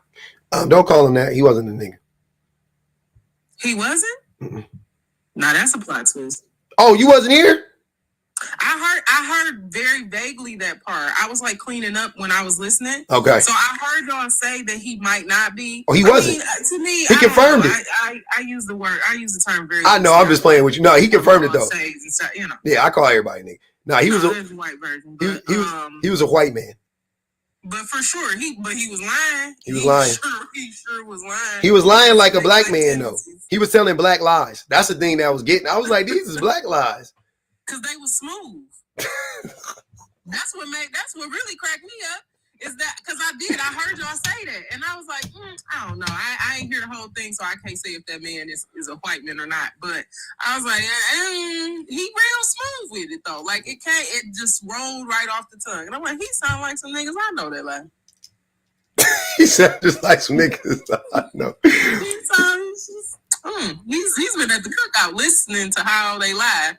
And like picking up on some little thing. Okay, I see you. Like he was a shapeshifter. Electric slider line. Hey, you almost want to invite him to the cookout, except you got to remember this nigga a liar. You going to invite him to the cookout just to be a liar? Like, nah. On the basis of him being a liar, you can't do that. At least got to be able to dance. Something. The dudes will let him in. They'll pass that potato salad to him so quick, especially because he be lying. Especially because I was listening to. I'm like, nah. He done went from. He was spiritual to, he smoked a little tree to, he was an alcoholic to, he was around the kids, but then he wasn't around the kids. Then the mama got custody of the kids. Then he couldn't get, and I'm sitting here like, this is what life is like with dudes. Like, this is really what it's like listening to men lie out of their teeth when you really could just be honest and be like, hey, I wasn't on my feet. I didn't want them kids in the first place. And the mama took the kid, and I was like, hey, I just pay my little child support. I come see it, come pet it every so often. And then I leave and go on my way, be with my friends, do illegal activities, because that was the other part that he left out. Like, that's, if you're honest about what your goal is, it's actually so much better as opposed to lying in our face about what it is you are and what it is you want to do. And a lot of men do that. He wanted to pick up his son like Sean Wayne picked up his son and don't be a man. I'm here to see my son. I'm here to see my son. Put him right back there. That nigga kissed him and left and said, I'll be back next week. I said, wait, man. That baby sitting there, doggone. Come on, man. At least watch Barney with him a couple episodes or something. No.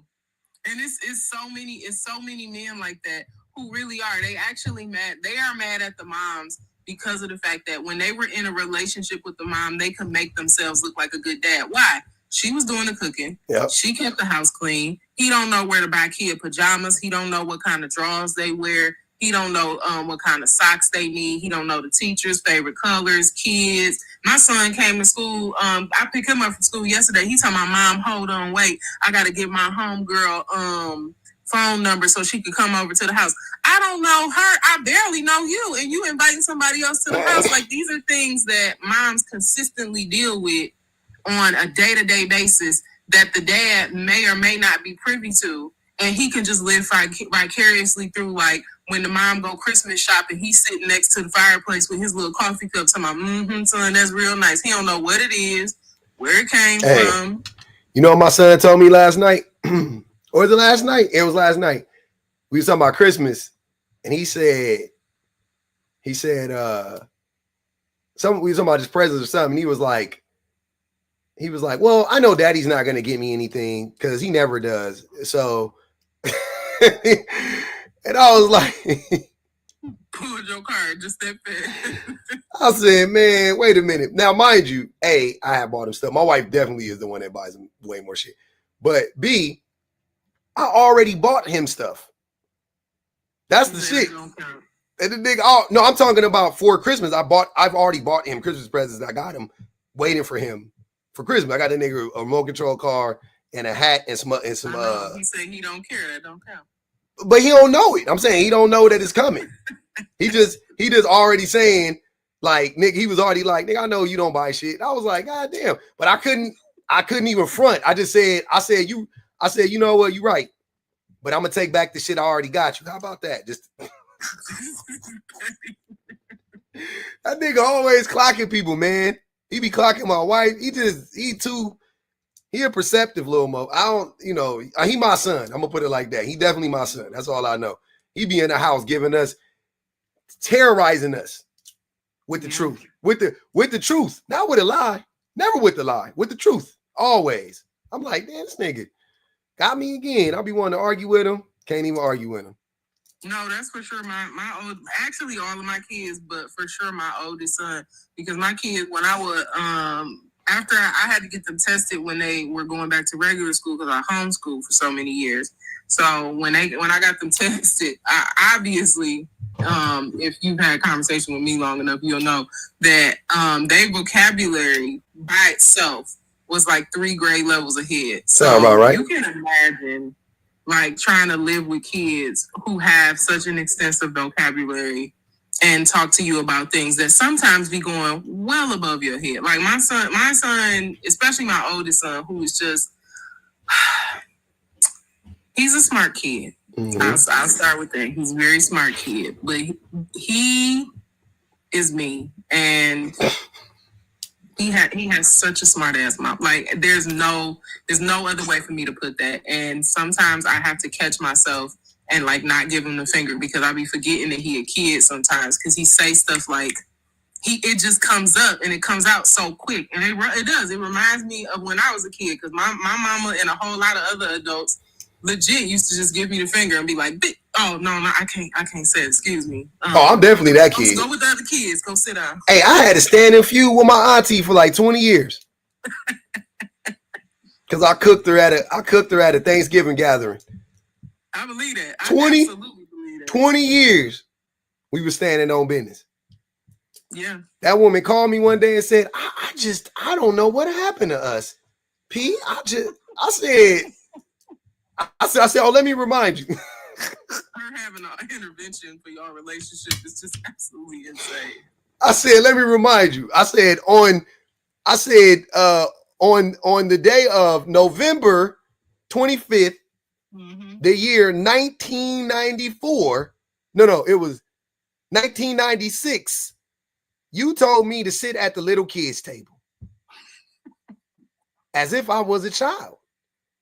And when I told you I was okay, you then told me to you were trying to tell me I couldn't sit next to my cousin who is the same age as me. He was sitting at the same table. You told me I had to sit at the little kids table. I know she was slow blinking. Then I said, then fast forward to the year 1999. 1999. Having it all written down is insane. I'm a young man, a young whippersnapper, and I had came over the house. I think it was Christmas or Thanksgiving, one of them events. And my grandma had called me in the room to fix the television because they didn't know how to, old people, they don't know how to do nothing with technology. And they needed the video game was on and they wanted to get it onto the TV. So back then, I had to unplug shit to make the video. So I went to go do it. And I was bent over in front of everybody trying to fix it. And my pants was down a little bit. And my auntie was like, oh my gosh, pull up your pants and all of this stuff. And I was mad. I was self-conscious because I didn't have a belt because I couldn't afford one at that time. So I wasn't over there on some sagging shit. I literally couldn't afford a belt and I didn't have one. And I was pulling up my pants the whole time, self-conscious about it. And she said that to me in front of all my aunts and my grandma. And I turned around and I don't remember exactly what I said, but it was something in the line of, you buy me a belt or something like that. I was like, you care so much, why don't you buy me a belt? I couldn't afford one or something along those lines. And she was, oh. So from that day forth, I was just like, you know what? Me and auntie ain't got nothing to talk about. I like that woman always like her kids go, you know what I'm saying? They went to college and they grew up in a 2-parent household and ain't nobody call me on my birthday. Ain't nobody come check on me in the hood. Nobody did. I was the only kid. No, that's not true. My uncle's kids also was in the hood too, with they mamas. But I was in the hood and y'all ain't never called me. Y'all never checked on me. Y'all checking on my cousin who had his daddy. Y'all cared about him. Y'all bought that nigga birthday present. You didn't give me shit. You never called me. I said, okay, I see. When I got older, I said, oh, okay, I see what this is. I see exactly what this is. Oh my God. I was like, hey, it is what it is. Cause how you look at it is, I'm like, these are adults. I was a kid. I couldn't imagine doing that shit as an adult to my nephew. Like, I would never do that to my nephews and never, right? Like, never, ever, ever, ever, ever. Like, I would show my nephew, my niece, they in the hood doing bad. I'm picking them niggas up every weekend. They living life with me and my kids. Like, I don't give a fuck. You know what I'm saying? They need help getting into college. They flunking out of school. I'm gonna go pick them up. I'm gonna tutor them. Like, all of that shit. All of that shit. These niggas, nothing. Never a phone call, never nothing. They knew where I was living at. Then they would make fun of me they was like making fun of me for living in these toxic environments. Like, oh, well, you gonna do that because, look where you live. Shit like that. And I'm like, well, excuse me? I was, okay. I'm clocking this as a teenager. So you already know how I felt when I became 30 years old. By the time I was like 30 years, I was like, fuck all of them. They ain't kiss my ass. I don't show up to nothing. I don't know. They got to beg me to show up. They be like, why don't you ever come around? Because I don't like y'all. I only like my grandma and she gone. Because my granny never did that. My granny was the only person that checked on me. She was the only one that made sure if it was a family event, she pulled up. She made sure I had a ride. She made sure I had, I needed underwear, socks or something. She bought a nigga some socks, some underwear. She bought a nigga a cell phone. Like, she always just did whatever she could do. She on a fixed income. You know what I'm saying? But she always looked out for me no matter what.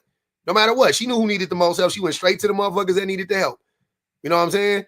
These motherfuckers was out here on some like, well, whatever. And that's on both sides. That's why they be People be wondering why I am with my family. I be like, nah, I can't do it. I love the idea of cutting off a motherfucker. I don't talk to my daddy. I don't talk to no. And that's true, though. I'm very much like that. I hold grudges like, you know, a nice new couple on a first date holding hands. They done figured out they in love. That's me. I can't do it. And it's funny because with my dad's side of the family, that's how it is. Now with my mama's side of the family, completely different. I count most of them as, I think I got one cousin on that side where I'm like, nah, we don't really need to be related. But on my daddy's side, forget all of them. I don't know. I'm good on that. And a lot of it does have to do with like, even, and it's funny because it has to do with your topic, having a dad around and having a dad that's good is not the same. Two different things. And it's very, and I know you can relate to this because people always assume that you either don't know who your dad is or your dad isn't in the home and he's just gone. Yep. No, there isn't such thing as knowing your dad, being around your dad, and that being a terrible experience. Like my dad, by all intents and purposes, was in the home for the majority of my life. Did he need to be there? Child, who's even to say? Like, people laugh at me, and like even my friends now will send me like memes and stuff. Because when I was a really little kid, I think I was probably like maybe 6, I had decided that Cisco was my dad. And like from that point on, Thong song? Until now, actually, yeah. Thong song? Yeah. Unleash the Dragon? Yes. Yeah, that nigga that be doing that shit? Yes, still to this day. Still to this day. With the platinum blonde? Yes, I have a picture of us together. With the Michael Jackson glove? Yes. That's interesting, BPG. You keep saying that. Like, I just want to make sure we talk about the same person. I thought it was another nigga named Cisco. I thought maybe it was another nigga named Cisco. Like, who is that nigga? Maybe you knew a nigga from the hood named Cisco and he looked like your daddy. So I don't know. That's what I was thinking. Crazy. I like Cisco hey man, when he dropped Unleash the Dragon, that nigga, he was the man. And I love everything Drew Hill. But come on, man. Come on, man. Oh, my bad. I was trying to get the picture. No, in real life. Hold on. Hey, Blessed Life 3 said, Pub, mention the masculine men on the dollar bills that wore tights, heels, and wigs that modern masculine men love to worship, but denounce as masculine. I know they don't be knowing what the fuck be going on. Teresa said, I'm reading Masculinities and Femicide. Is that a book, Masculinities and Femicide? It says, and every day men come on this app and describe the type of masculinity most associated with femicide. That's what I be saying. I be listening to niggas like, y'all sound scary. Like if I was a woman, I'd be deathly afraid of y'all. As a man, I ain't afraid of none of you niggas. But as a woman, because y'all scary. Because y'all don't fuck with men's. But man, as a woman, I'll be like, oh my God, I could never. Hold on. Let me see this nigga. No, for real. In the picture, I was telling him that I used to tell people that he was my dad. And he was like, that's so weird, but that's kind of cool. Like I'm a little like, I like that. He was like, I've never heard anybody say that before. BPG. And I was like, you do know though that because you haven't said that you're not my dad, I'm going to assume that you are at this point. And he was like, okay. Yeah, and he don't made it worse. He don't care. But I got a question. How tall are you, BPG? I'm 5'6", I want to say 5'6". No, Cisco is little. He's little. He's a very small man. Very sweet. Very nice. Extremely nice. Kay said, no the fuck you ain't. Extremely nice. No. He made it worse. And now my mama gets pissed off. She get mad anytime I say it anyway, but she'll be all right. But she gets mad anytime I tell people that Cisco is my daddy. And she'd be like, I don't even know that man. Like, I've never met him. I've never seen him a day in my life. Can you stop telling people that? And I'd be like, look, girl, we all was young once. I know y'all had, y'all little freaknik days. It's all right. That nigga unleashed the dragon on your mama. Because there's no way. There's no way. I refuse to believe that my dad was my daddy. I had a whole other family in Canada. I had an alias. Like, as a small child, I was like 7 years old telling people this. And my mama was like, she wanted to give me away, I'm sure. I'm sure she wanted to give me away. Hey, what if you hunt your Cisco and that nigga go, ooh, that dress so scandalous? What if that nigga walk up? What if you got on you dress nice and shit, and that nigga about to knock it down, that nigga get in your ear and be like, ooh, that dress so scandalous. And you know another nigga couldn't handle it. Shaking that thing. The song is probably about my mom. She probably at work listening too, mad as hell because she can't type, because she do be listening. She like to dance to the hip hop spots.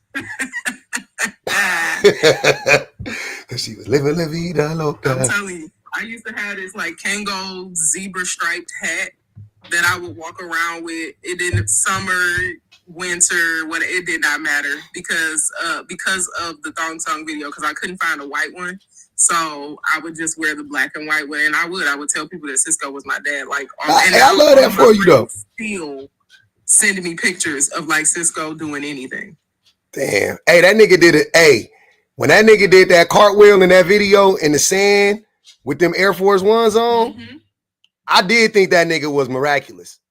When that nigga ran across the top of them people on the beach and they was all like looking up at that nigga, I said that little nigga, that little micro mini pimp, that nigga that Lucky Charm nigga right there, he magical. He's something special. He a talent. He an innovator. Like, if you really think about it, like, and the crazy part is I think when I did this shoot, this was my first time seeing them live. This was my first time seeing them live. And seeing it live in person and like capturing the moments was insane. Like, they put on a show. Drew Hill puts on a freaking Not show. The fat nigga. The fat nigga make me mad. Nah, he be struggling. He been was holding his own that day, I'll say. I don't know. Ain't that Woody? That's Woody, right? I don't know. It was, let's see. Because I don't think Woody was there when I did this shoot. I think it was Cisco. Jazz, yeah. Jazz make me mad. The big guy Jazz? Yeah, the big guy's Jazz. He was there. And then there was some other nigga. I don't know where he came from. They got a new dude in the group that I know wasn't original to the group that kind of got on my nerves really bad. Woody, the one that he was going bald back in the early days. He had his hairline started back here. Yeah. Woody wasn't there. The other dude that they got was there, who, like, he was so weird. He got mad because he felt like I took too many pictures of Cisco. And I'm like, and he literally, I'm showing him the pictures and he like, oh yeah, these pictures is sweet. You should probably show Cisco since most of them is of him. I'm like, man, first of all, I don't even know you. Like, you upset. Like, who are you? I got who I needed. Like, go away. That nigga was mad. Them niggas was some haters. He was pissed. Nigga, you were supposed to tell that nigga. I did pictures of them again. That when I did pictures of them again, I was like, well, he definitely ain't gonna have a whole lot of pictures of me. You were supposed to tell that nigga, ain't nobody come to see you, Otis. And that's what I did. The next set of pictures that they got. Cisco not even that old though. Cisco like 46. I think he's closer to 50. I think he might be. He was really young in the 90s, though. I didn't realize how. Yeah, that's what I'm saying. Me and Cisco was really close in age. Cisco ain't that old. Yeah, for sure he was a teen dad. Yeah, I remember that nigga. I remember being like, yeah, me and that nigga. Yeah, he about 46. Yeah, he a little bit too young to be your daddy. Like, I guess he was a teen dad, but he was a teen dad. Yeah, I think he would have been like 17 or something like that. Damn. Shame on my mama. I'm willing to report her to the authorities. That doesn't bother me. 17? No, not 17. He like 12. No, he wouldn't have been no 12. He was like 12. How old am I? Maybe. Yeah. That's possible. Whatever. I'll stick to it. I've been living this way long enough. Just like y'all don't want to unpack y'all misogyny, I don't want to unpack Cisco not being. I feel you. If you gonna hang on it, I never heard that before, but that's cool though. we even, you know? Yeah, So, I think that's a fair trade. Cisco's my dad, and maybe one day I'll, you know, if the only man I would ever leave my husband for is probably Keith Sweat. Oh, that's interesting. You got an interesting palate, and I love that for you. Yeah. You have an interesting palate. Keep sweating, huh? And my husband always asks me, like, don't you feel like that should be the other way around? Like, don't you feel like maybe Keith Sweat should be your dad and Cisco should be the one you leave your husband for? Yeah. And I was like, no. I mean, I would be willing to call Keith Sweat daddy, but he's not my dad, no. That's a different way, yeah. That's crazy. Keith Sweat is different. I'm off when I say that too, but I wouldn't outwardly show that, but I'll be mad. I'll die a little bit on the inside, especially for Keith Sweat, because the taste is off. You know what I'm saying? You say somebody, you know what I mean? But but you a woman though, so you know what I'm saying? Like that's weird for me to be like, that nigga ain't cute enough for you. Back in the day, he was though. I mean, he still got it. I stand on that, but. Back in the day, he was for sure. I remember like watching the Twisted video, and not only changing my life because the girl like unalived on the balcony, and I'm like, okay, so I don't want to ever rob anybody and like get unalived on the balcony, but also like I could totally marry this dude because he's very fine to me. All right, that wasn't even his heyday either. It really wasn't. His heyday was like the 80s. His heyday was the 80s, yeah. And in the 90s still, you know. I will never do anything to hurt you. I give all my love to you. When that Keith Sweat hit, that was a different cut. That nigga was different. When that nigga had that Soul Train, that nigga had that Donnie Perm in there. Mm-hmm. And that shit, that nigga in the 80s, yeah. That nigga. I'm about to get in the car and listen to some Keith Sweat right now. Come on, kids. We're going to listen to your stepdaddy. Yeah. I don't mind that either. I like Keith Sweat, man. I listen to Keith Sweat often. I think he's a good artist. I know my husband get mad because every time like his little radio show, The Sweat Hotel, come on, I'll be singing a little song like if we in the car, and he'll like turn the radio off just all together. Oh, that's great. I would never. You can't hate on Keith. Get it? You can't stand Keith. Nah. Well, he might not like Keith because Keith can't sing. No, he doesn't like Keith because I like Keith. No, for sure. Oh, okay. He will tell you that in a second. He will tell you. It's jealousy, okay. It's jealousy. He never makes an excuse for that part. I think my wife did that with me with Chance the Rapper. You had a crush on Chance the Rapper? No, nigga. The other way around. Oh. The hell? BPG? Please be so fucking for real, man. What the fuck? I'm like, he's so small. He's so small, like as if that mattered. That's the thing you thought about was that nigga size, and out like he not big enough for you, public. Like what the fuck? That's some standards. Nah, man. Nah, she liked that nigga Chance, and she liked that nigga Chance, and I was like, I never really liked Chance, but then she made me like really not like that nigga because she would just be like. Listening to this nigga all the time. I was like, Chance, like this nigga trash. Like then it made me like go overcorrect it. And I just started saying that nigga was trash. Not like he ain't, like the nigga ain't trash. I just, he just not my cup of tea. He ain't all that, I mean, he all right. Yeah. He ain't my husband lied to himself and said the same thing. No, but Keith Sweat is 10 times better than Chance the Rapper. You ain't got to tell me that.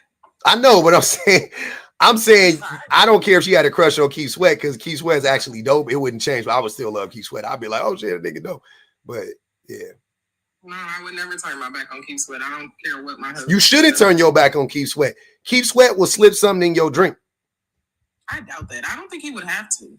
That's what men say about rapists too. They be, why would Keith Sweat need to rape a woman? He would though. I mean, I'm talking about me personally.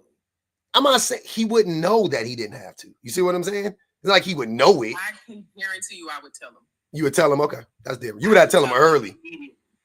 You have to tell him early. I would tell him immediately. The moment that I met him, I probably wouldn't even introduce myself. That nigga, he wouldn't be ready for it though. He had to pop a blue chew and some Cialis because that nigga ain't. Keith Sweat old. He not ready. That nigga old. I seen that nigga on stage. When niggas start performing at a 72-degree angle, Hey, because when you supposed to be loosey goosey, everything flowing right, boom, and then you supposed to be rocking out. When you start performing at a 70, man, little hunch over thing now. When you start at like a 70 degree angle, that's when I know. I'm like, yeah, that nigga, I don't mind you. I still support you, baby. You supposed to be in that motherfucker like, just got paid Friday night. You supposed to be rocking out like that. That nigga was in there like. If he's still in here listening, I still support you, daddy.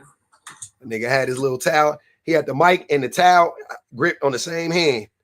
The nigga was seen that. And he had like a all white. All white. A white silk suit on. Nigga looked like he went to an all white puffy party. With his little cup in his hand. Nigga was holding that motherfucker with that. He had that motherfucker grip tight. Teeth was looser than the motherfucker. Teeth was looser than the goose. I said, look at this man. But hey, man, I'm gonna have to spin the block on it. I'm gonna have to do something else. I still got some time. I'm gonna try to. I'm gonna reset. We're gonna reset and reconvene. All right, we're gonna reset and reconvene. Spin the block with your boy one time, man. Spin the block with your boy one time. Hey, man, y'all don't be afraid to like the live.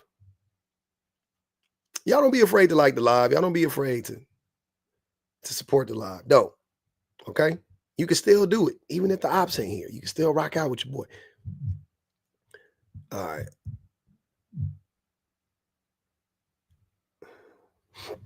We're gonna spin the block, YouTubes. I gotta come with a new one. We had that one weirdo up there, and that nigga dropped. We getting one op a day at this point since I've been banned. You got to build it back up. You got to build it up brick by brick. How am I a bad influence, y'all? What I do? I am not a bad influence on y'all. That's terrible to say about me. I'm a nice guy.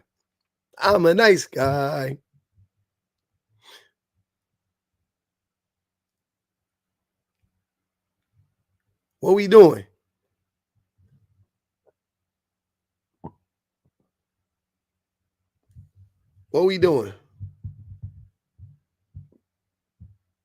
TikTok crazy. Yeah, we got a new prompt. I got a new prompt coming. I'm just trying to see which one I should do. Men only get in relationships that benefit them. Why do men hate 4B? We did that one.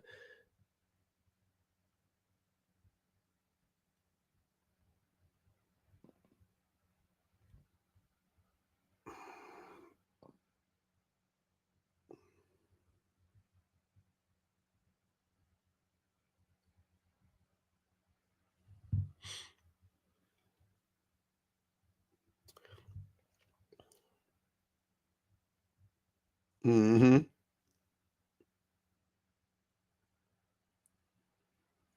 Marshall B said we got to run the anti-black pride. I got to do that on a different day.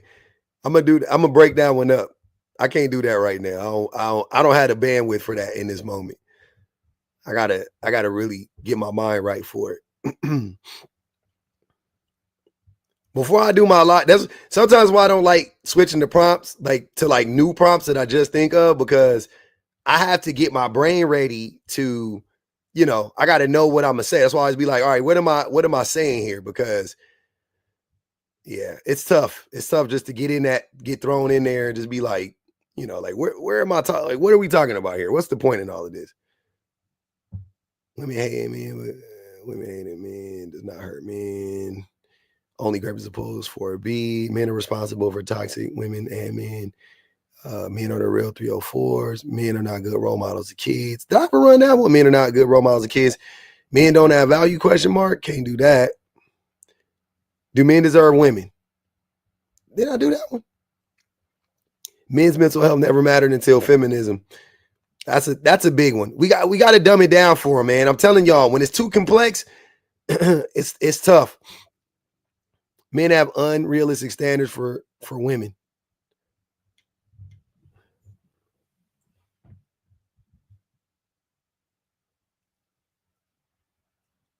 Men like their homies more than their women.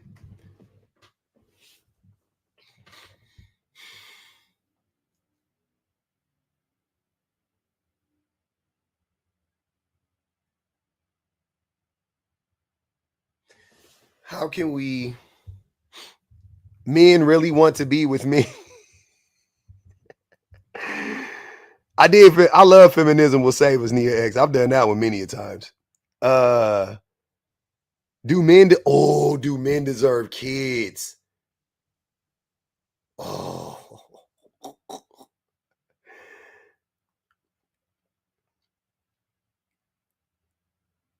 Why do men want kids so badly when they're quick to abandon them? It's also a good one. Man. Women trap men at home. Hold on, where is it at? Men, hold on, damn, I missed. Where is it at? Fuck that. Do men deserve kids? Oh man, that shit calling to me, man. Hold on, wait a minute. I like that.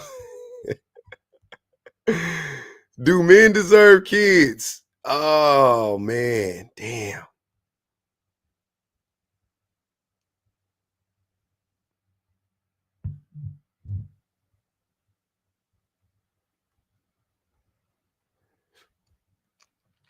Do men deserve kids?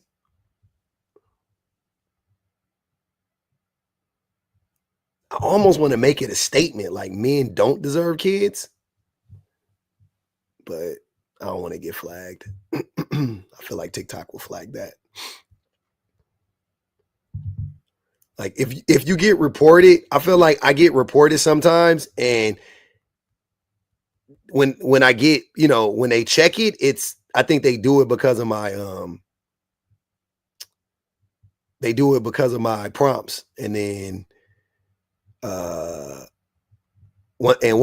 then it won't, like when I fight it or whatever, they'll say it's not approved, because I'm like, I know I didn't say nothing bad, you know what I mean? But I think a lot of times it'd be my prompts, so I'm trying to be cognizant of that.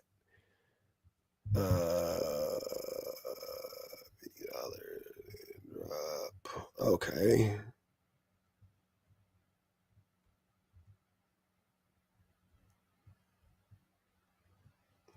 All right. Do men deserve kids? Okay. I got that one locked in there. Men really want to be with men. Men don't like their kids. Yeah. Only men benefit from marriage. Huh. I like that one too. I feel like I ran that prompt before. Definitely. I ran a prompt like that.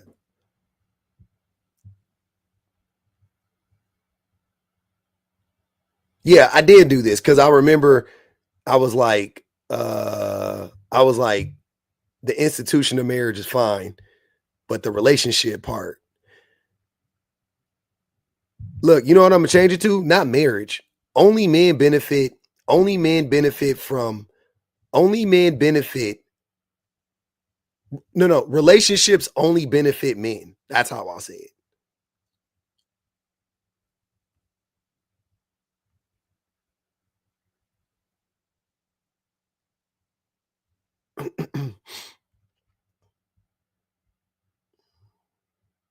That's a good one. I like that one too. Relationships only benefit men. Yeah. I like that. That's solid. Relationships only benefit men. Men try, women do. Oh, I like that one too. I don't know what I got flagged for.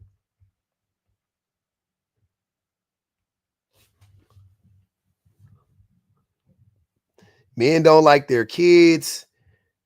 Got to be careful. I feel like that's one of them ones.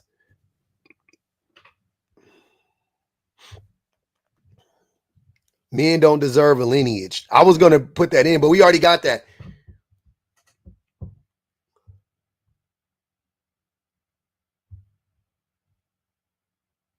Do men deserve kids? Yeah, we did that. Yeah, that's the one, huh? Do men deserve kids? That might be that one. All right, let's run that one. So I got relationships only benefit men, and I got the other one. So yeah, we gonna run those two. We gonna run that one. Hold on. Relationships only benefit men, and do men deserve kids? Was that the one? Which one y'all saying? First parents. Definitely can't do that one. That shit'll get me banned. I've done that one before, Miss Danny T. Men are the real, women are the protectors and all that. We've done that. Men have womb envy. Too deep for them, Scorpio. They're not gonna get that. Why is Russell the man of women's dreams? I've done that one before. I've done a lot of these I've done before, or some approximation of them. Women bring peace, men bring terror. I gotta be careful. How can men be more like Russell? So wait. So do men deserve kids? Is that the one that you guys are saying? Y'all keep saying Tiffany's. Is that hers? I can't remember which one was Tiffany's. Men should serve women.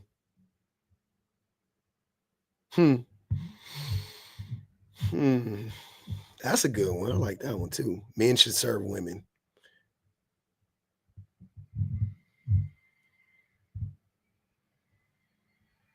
I feel like I've done that one before. I think I added more to it, but it was essentially the same thing. I was saying like men should women should be the providers or something like that, and men should serve them. I don't remember exactly what it was, but it was something like that.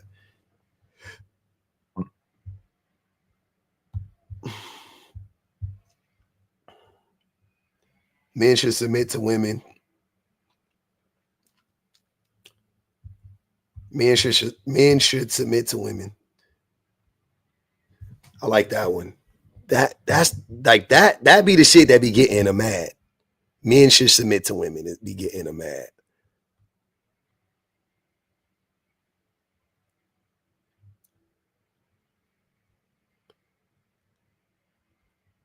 I like that one. Okay. So men should submit to women. Like it. Like that one too. All right, we got a few of them locked in this mug at this point. All right.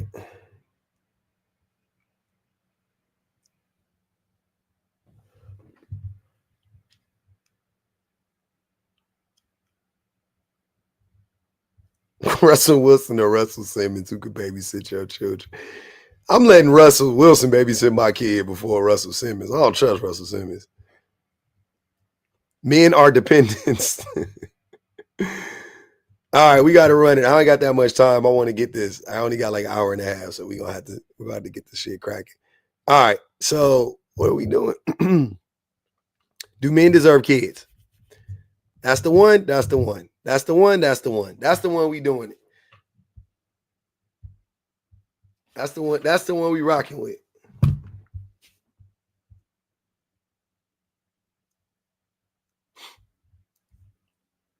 Me too, Alice. We spoke about it earlier. Right, briefly. 100% believe that woman. Y'all tell me anything about Jay-Z.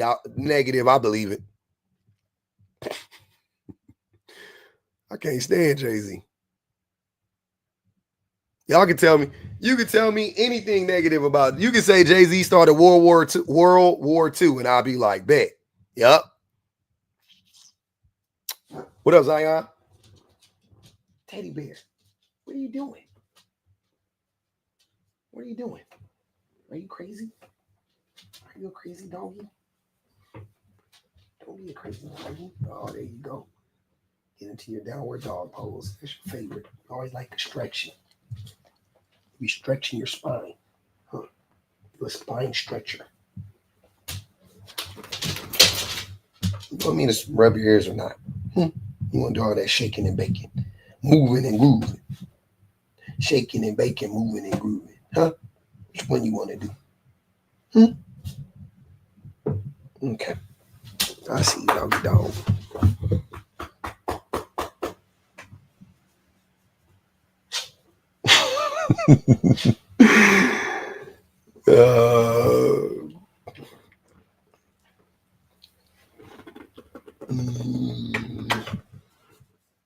I see you, teddy bears. Okay. Go.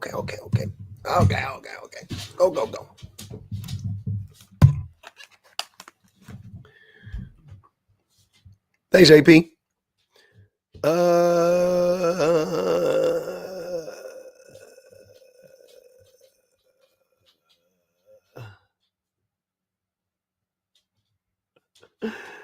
Dan the manly man.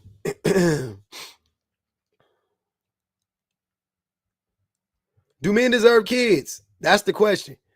Do men deserve kids? I feel like it's a fair question. I feel like it's very fair.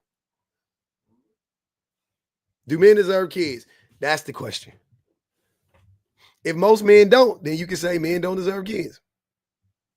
That's what men means. Men means most. Some men do, but do most men deserve kids? If the answer is most men don't deserve kids, then men don't deserve kids.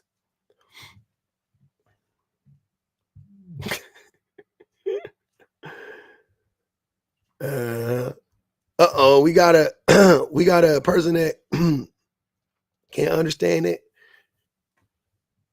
Can't understand the context, even though I just explained it. You're grouping all men together. I'm not. Men, general, most. Just got done explaining it in real time. Maybe you're on a delay. Literally just got done explaining it. Some men deserve kids. Yep, I said that. Do most men deserve kids? If the answer is no, then this statement stands.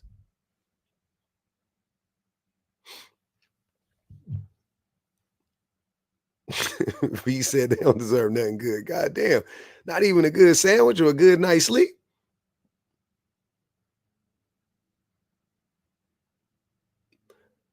Zion said most people don't deserve kids. That's an interesting take. I disagree with that.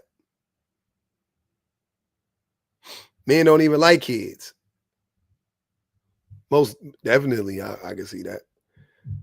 Based on just looking at society, it's obvious that men don't like kids, right? Look at what they do. My son and I are a dynamic duo. Congratulations. Answer the question.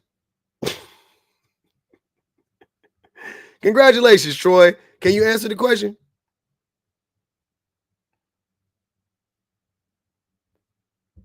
I feel you. I'm happy you and your son are a dynamic duo.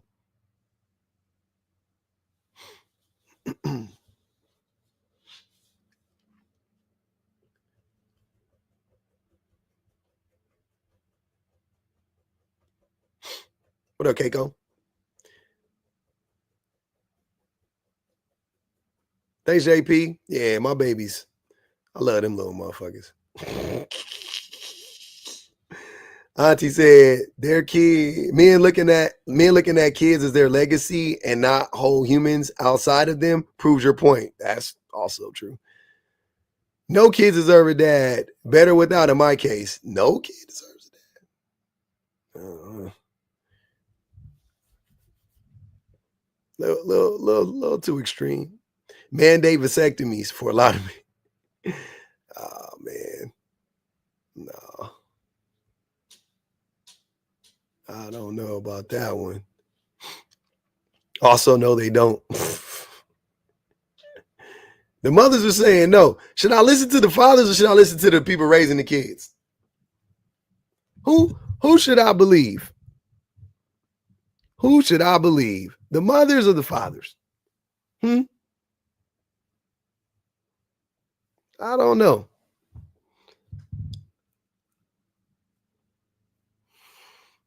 I don't think so, Zion.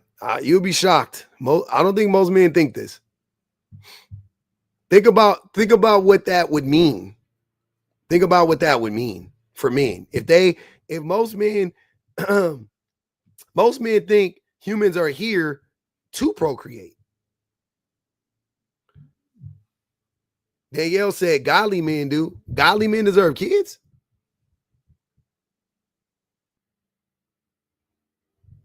Danielle, you think godly men deserve kids? But what about The pastors and the priests that be touching on a little bit. Never mind.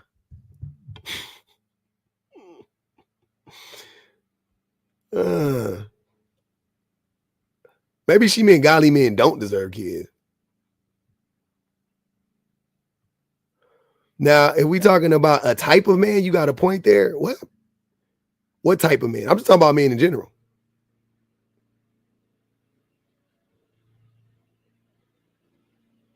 I'm just talking about God. I'm just talking about men in general.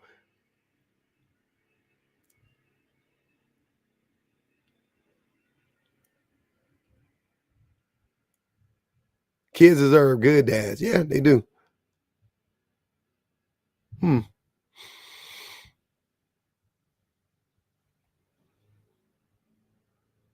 don't know, man.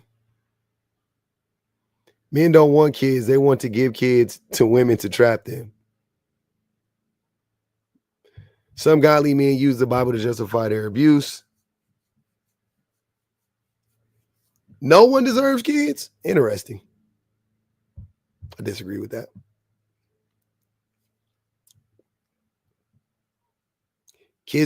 All kids deserve good parents. Yes, I agree with that. Absolutely. Genius. And some parents are good.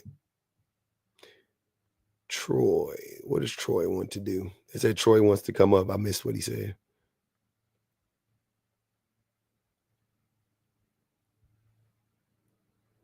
Where's this Troy guy at? Deadbeats. Oh, you think I'm talking about deadbeats specifically? I don't think I'm talking about deadbeats specifically. Well,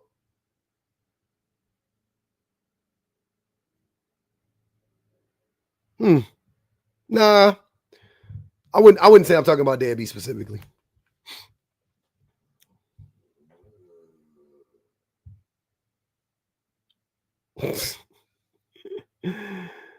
Most men think kids are playmates. Oh, Troy, you can't make it up, huh? I don't like when y'all can't come up. It kind of annoys me. I'm always a little like, is it me? What is it, the brain? All right, we're going to mute. We got to mute Mr. Troy. Mr. Troy Jackson himself. Yeah. We're going to mute up. We're going to mute up Mr. Troy. If you want to come up and get unmuted, you can. What noise? It ain't my stomach. I just had a cookie. My stomach good. Men perverse, submissive providers. They do.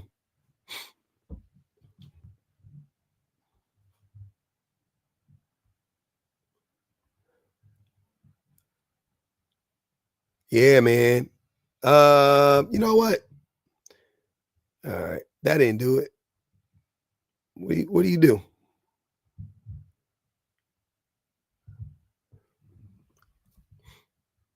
Maybe that one? Oh, yeah, there's somebody mowing the lawn outside. Mm-hmm. They ain't mowing my house. I don't got no more grass. They came and filled up my whole grass area with concrete. So I ain't got no grass no more. I love it. We was paying somebody every 2 weeks to come mow that shit. This little bitty patch of grass we had in the front and on the side. It's all gone now. We straight. I love it.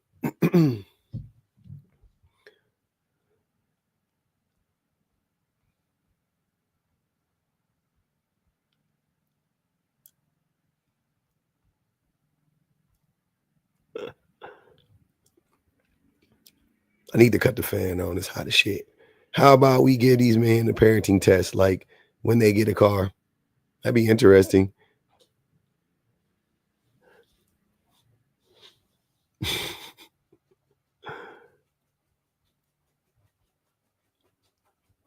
Did you say y'all got dog ears? Y'all can hear everything. Mm-hmm. Parental licenses. Men marry women they don't like. But they don't like women in general, Tiffany. So men don't like women in general. That's the problem. I also think this is true too. Facts on this right here. Call the shots, babe. Let me just play the game. Well, you're gonna have to participate. That's the problem. I think men, y'all know I don't believe in no nature shit. But I think men should submit to women because shouldn't you submit to the person that is more educated?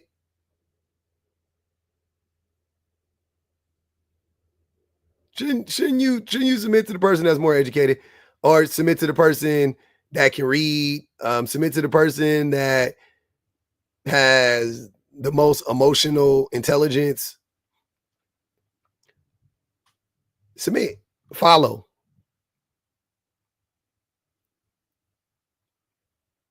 Give in to the higher power, higher authority, whatever the case may be. Men do it. See, the problem is men submit, but it's like they're forced to submit to women when they do submit. So it feels more like a wrestling match. It feels like jujitsu. Like you got to tap the man out to make him submit. But I'm saying men should just submit without it being like a problem. Like you could just go into the situation assuming like more than likely I'm going to submit because she knows more than me, or she's more emotionally, stable than I am, and she's more educated than I am, or whatever the case may be. You know what I'm saying? So yeah, why not? She has invested more time into this.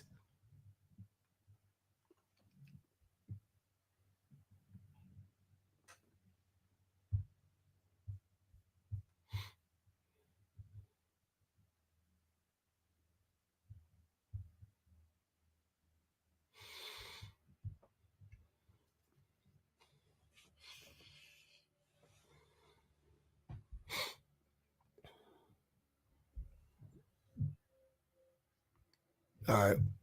We got to rotate again. Let's do it again. Fuck it.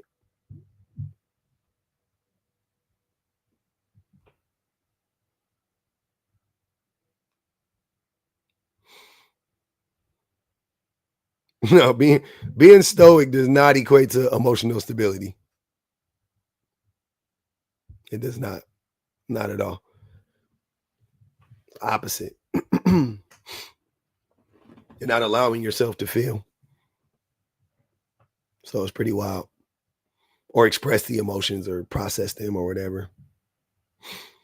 I got to be careful with prompts like that, Asia. Got to be real careful.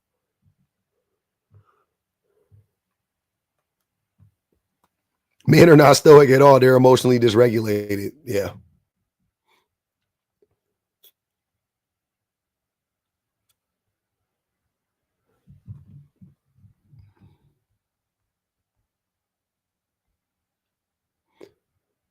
What'd you say, though?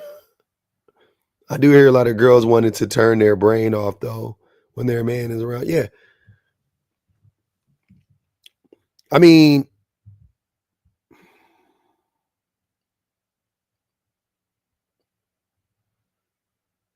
the troublemakers on another live dealing with something Moses did the other night. Well, there's tens of thousands of people on this app, so maybe that could be it. But I just think that is typically YouTube, TikTok, they be hating.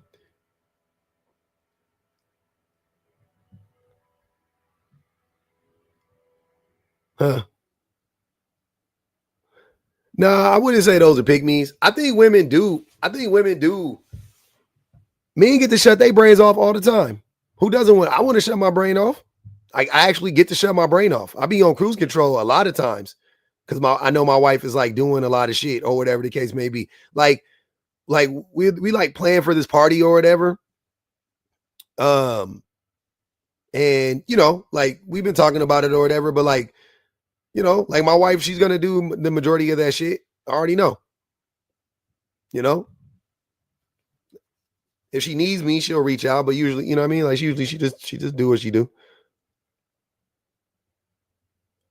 Is that what it is? I don't know. Men use weaponized incompetence to control women. Yeah, they do. Relationships only benefit men. I think that's a good one. Yeah, we got. I think when women say they want to shut their brain off, they're just saying like they want a man that's capable. And most of the time, men aren't capable of like making her feel comfortable. You know what I'm saying? So the other night, me and my wife went out somewhere, and when we got home, the bag that she had with her, it was on the counter, and then I went to grab it and then like go put it up, and I noticed it didn't have anything in it. Like she didn't have her keys, she didn't have a wallet, she didn't have nothing in there. She just had her bag. Like as an accessory piece. Because I had I drove, I had the keys, I had my wallet, you know what I mean? Like, then I remember her asking me, she was like, "Do you have your wallet?" And I was like, in my brain, I was thinking like, yeah, I always like, why wouldn't I? I don't know, just like weird. I just remember that being the question. And then when I saw the bag empty, I started laughing. I was like, she don't. That woman just had her bag with her like ambiance. It was just the look. It was just the look. She just did it. She just did it for the look. I love that for her. Men are weak. Gotta be careful. Gotta be careful with that.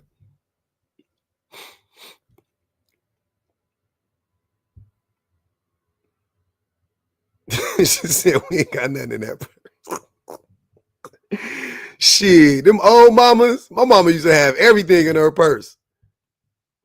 I remember I put my hand in my mama's purse, and a goddamn mousetrap snapped me. I was like, "Oh shit!" I pulled that motherfucker. Oh man, what up, Mystic? I reached in my mama bag and I pulled out a goddamn mallard. I pulled out a mallet. I pulled out a mallet. I was like in the cartoon. My mama had everything in that bag. She was like, "Go get the plunger." I was like, "I can't find it." She was like, "It's in my bag." I was like, "Oh shit." Then I went in that motherfucking whoop, long ass plunger came out. That woman had everything in that bag. When you be like, "Mama, I want McDonald's." Mama be like, "We got McDonald's right here." And she'd go in her bag and pull out 2 cheeseburgers from McDonald's. I was like, "Wait, you just had these in the bag? Where the fuck?" They was warm and everything. I was like, "How the fuck they warm?" That's crazy.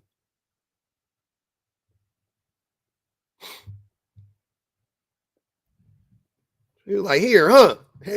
She handed me and my brother 2 burgers in the back seat like that. She's like, "Here." All right, I started eating that shit. I'm like,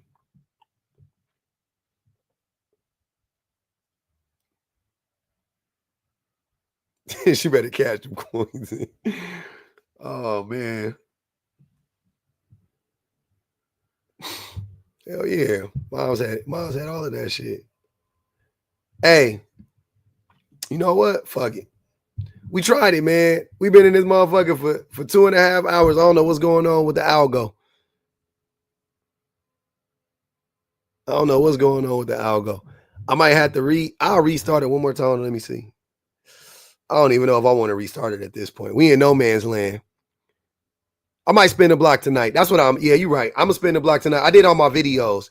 So yeah, check me out, y'all. I'm gonna be back on around like probably around like 3. After I get my sons and shit, make them some food and hang out with them. I'm spinning the block. I'm gonna have some more prompts lined up. We're gonna spin the block later. I appreciate y'all.